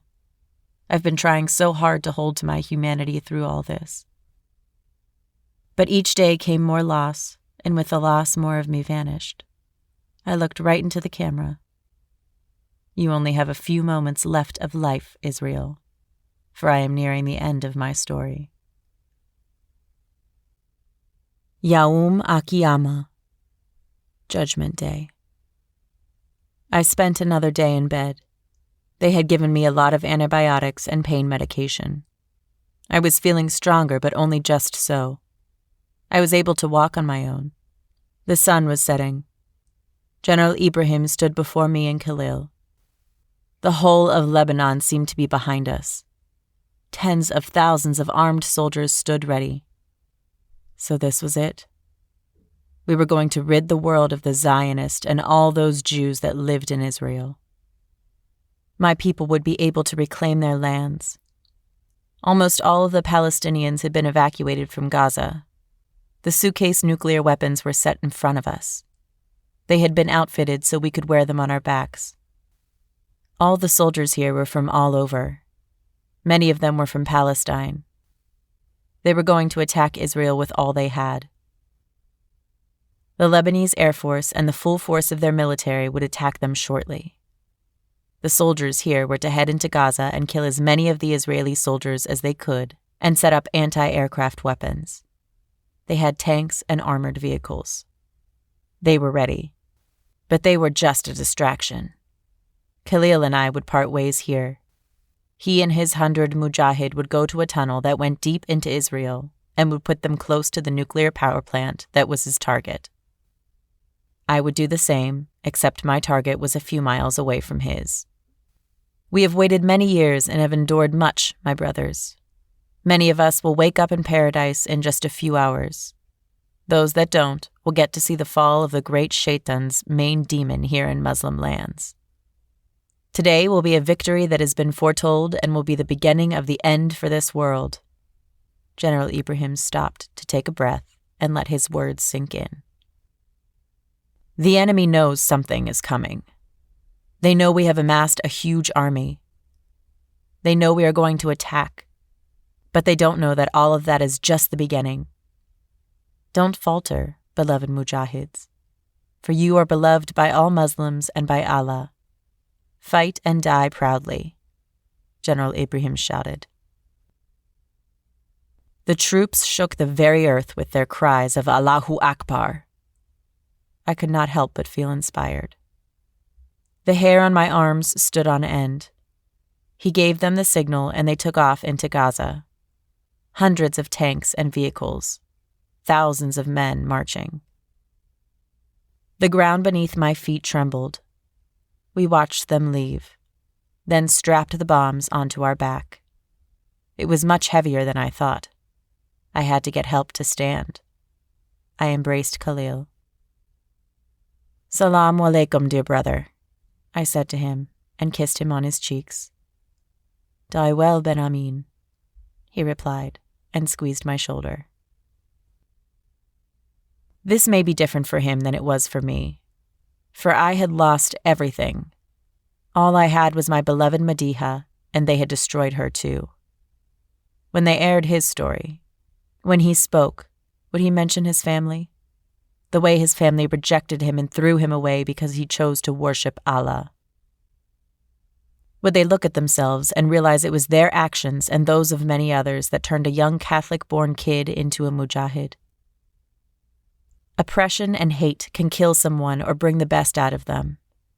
For Mujahid Khalil, it did a little of both. For he would be one of the great mujahids who destroyed the oppressors. He would enter paradise despite the kufrs he was born to. Allah truly loved him and chose him from amongst the lost and hateful to lift him up. Khalil and his escort left. General Ibrahim handed me a syringe. I looked at him confused. It is adrenaline. When you get too weak or get too injured, inject this into your heart. It will give you a few more moments, he said, and kissed me on my head.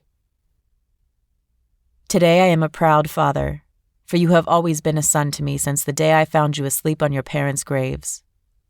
General Ibrahim wiped tears from his eyes and left. I knew he had to signal the Lebanese military it was time to unleash hell on Israel. I hurried off as fast as I could with the heavy suitcase nuke on my back. My tunnel was 2 miles to the west. We covered the ground quickly. My heart raced. I heard the first explosions as the attack started. I was out of breath when we reached the tunnel. It was dark and smelled of death. Half of the escort went in ahead of me with flashlights, and the other half followed behind me.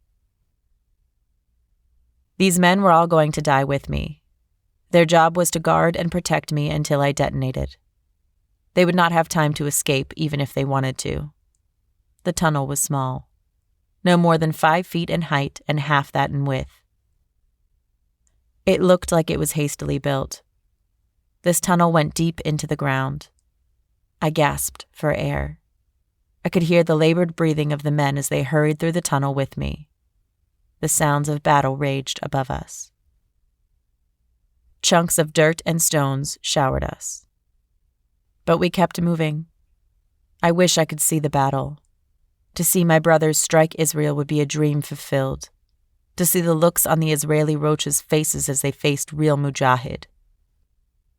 I knew the IDF, Israeli Defense Force, trembled in fear. For they had never faced a real army in a head-to-head war. They had better weapons, but we had better training and no fear. We did not fear, for we knew what waited for us. Our loved ones that survived will celebrate us and be honored that we died in the cause of Allah, that we died so we can live free and no longer be oppressed. I wondered if Commander Musa was watching us and all of the mujahid that died just to get us to this point. We had been in this tunnel for a couple of hours. We moved a lot slower for the air was thick. Many of the men placed one of their hands on the wall of the tunnel as they walked so they would not fall over. We had to stop for me several times so I could catch my breath. The suitcase nuke was very heavy, and I was already weak. I heard a shout from in front of me. The word got back that we had reached the other side. I sighed in relief. I wondered if Khalil had gotten to his target yet. We were to detonate at dawn. If we got cornered and could not make it to our target, we were to run as far as we could inside Israel and detonate. Either way, Israel was going to be destroyed. It took nearly 20 minutes for me to exit out of the tunnel. I took a deep breath of fresh air and sat for a moment and waited for my head to stop swimming. The sounds of war raged all around us. Fires burned and buildings were nothing but rubble. The bodies of Israeli women, children, and men littered many of the streets. I wondered how they felt. How they liked having their homes bombed while they slept. To have their family members murdered in front of them. They were getting a taste of what it had been like for us every day since our land was taken from us. It was sad, for there was maybe a handful of my people left alive that remember a free Palestine. Those elders are alive because they left Palestine. The last of my escort exited the tunnel, and I was helped to my feet. The mujahid that was leading us pointed to a building that was maybe 3 miles to the east of us. We could see a lot of soldiers guarding the site. There were anti-aircraft weapons all around it. We ran up to some houses across from them. We killed anyone inside the homes. It felt good to murder these terrorists, to kill them in their homes as they have done to us. My escort split up. 50 of them were to hit the soldiers guarding the nuclear site head-on. The rest were to lead me around to flank them. "Farewell, Mujahid," one of the leaders told me and ran off with 50 men. I could hear them shout, "Allahu Akbar," as they attacked them. We ran quickly to get around the soldiers while they were distracted. We killed anyone that we came across. By the time we were able to flank them, most of the 50 mujahids that attacked were dead. What was left of us pushed in behind them and slaughtered the Israelis. Less than 20 out of the 50 that attacked survived. We entered the nuclear site. I did not know how far inside we were to go. I guess it did not really matter. We were in here now. We killed everyone we found inside and set up the cameras. Everyone that remained of my escort guarded the room I was in. That brings me to where I am now. I'm sorry I had to rush my story. I'm short on time. Much of my story will remain untold. You can probably still hear the battle raging as I speak to you. Can hear the sounds of death as the Israelis finally get what has been coming to them for years. At least the names and deeds of the mujahid that died in Syria will not be forgotten. I speak to members of their families now. I have never met braver or better people in my life. It was an honor fighting beside them. Insha'Allah, their names will live forever. I wonder if I will see my father and mother in paradise, if they will welcome me with open arms, if I am even granted paradise. Many say suicide is wrong. For the most part, they are right. But what if you are making that ultimate sacrifice to save the lives of others? Allah says in the Quran, to take a life is like taking the life of all humanity, and to save a life is like saving all humanity. But does it equal out? I have taken many lives in the cause of Allah. I am not worried about those deaths. I worry about the deaths of those that are just trying to live and just happen to be born on this side of the wall instead of that side that I was. I guess I will find out soon enough. My beloved Madiha, if you see this, know that I love you and I have from the moment Allah put us together on this earth. No matter how scarred your flesh is, you are beautiful and always will be to me. I pray we can dance together in the gardens of paradise. One of the soldiers is calling the adhan, the call to Fajr prayer. I have run out of time. Khalil is a good man and always has been. It's a shame that you, his family, missed out on him. I stared into the camera for a long moment and listened to the adhan and the sounds of battle. I wept, for I will miss this dunya. For even though it has been hell here, there have been some joys. My heart raced in my chest. It was not out of fear, but of excitement. The battle seemed to stop, and all stood still for a moment. I heard the last of the adhan. La ilaha illallah Muhammad Rasul Allah. I said slowly, Salam walaikum, and detonated. Epilogue. The world seemed to stop that day. Israel and all of Palestine were utterly destroyed. The blast was so huge it destroyed parts of several other countries. The downfall of Israel sent a shockwave throughout the world. The words of Ben Amin and Khalil echoed and flashed on TV screens and radios everywhere. Somewhere in Iran, a young African woman sat and wept as she looked at the face of Ben Amin. She listened to his words. She rubbed her swollen belly. You hear that, baby? That's your father.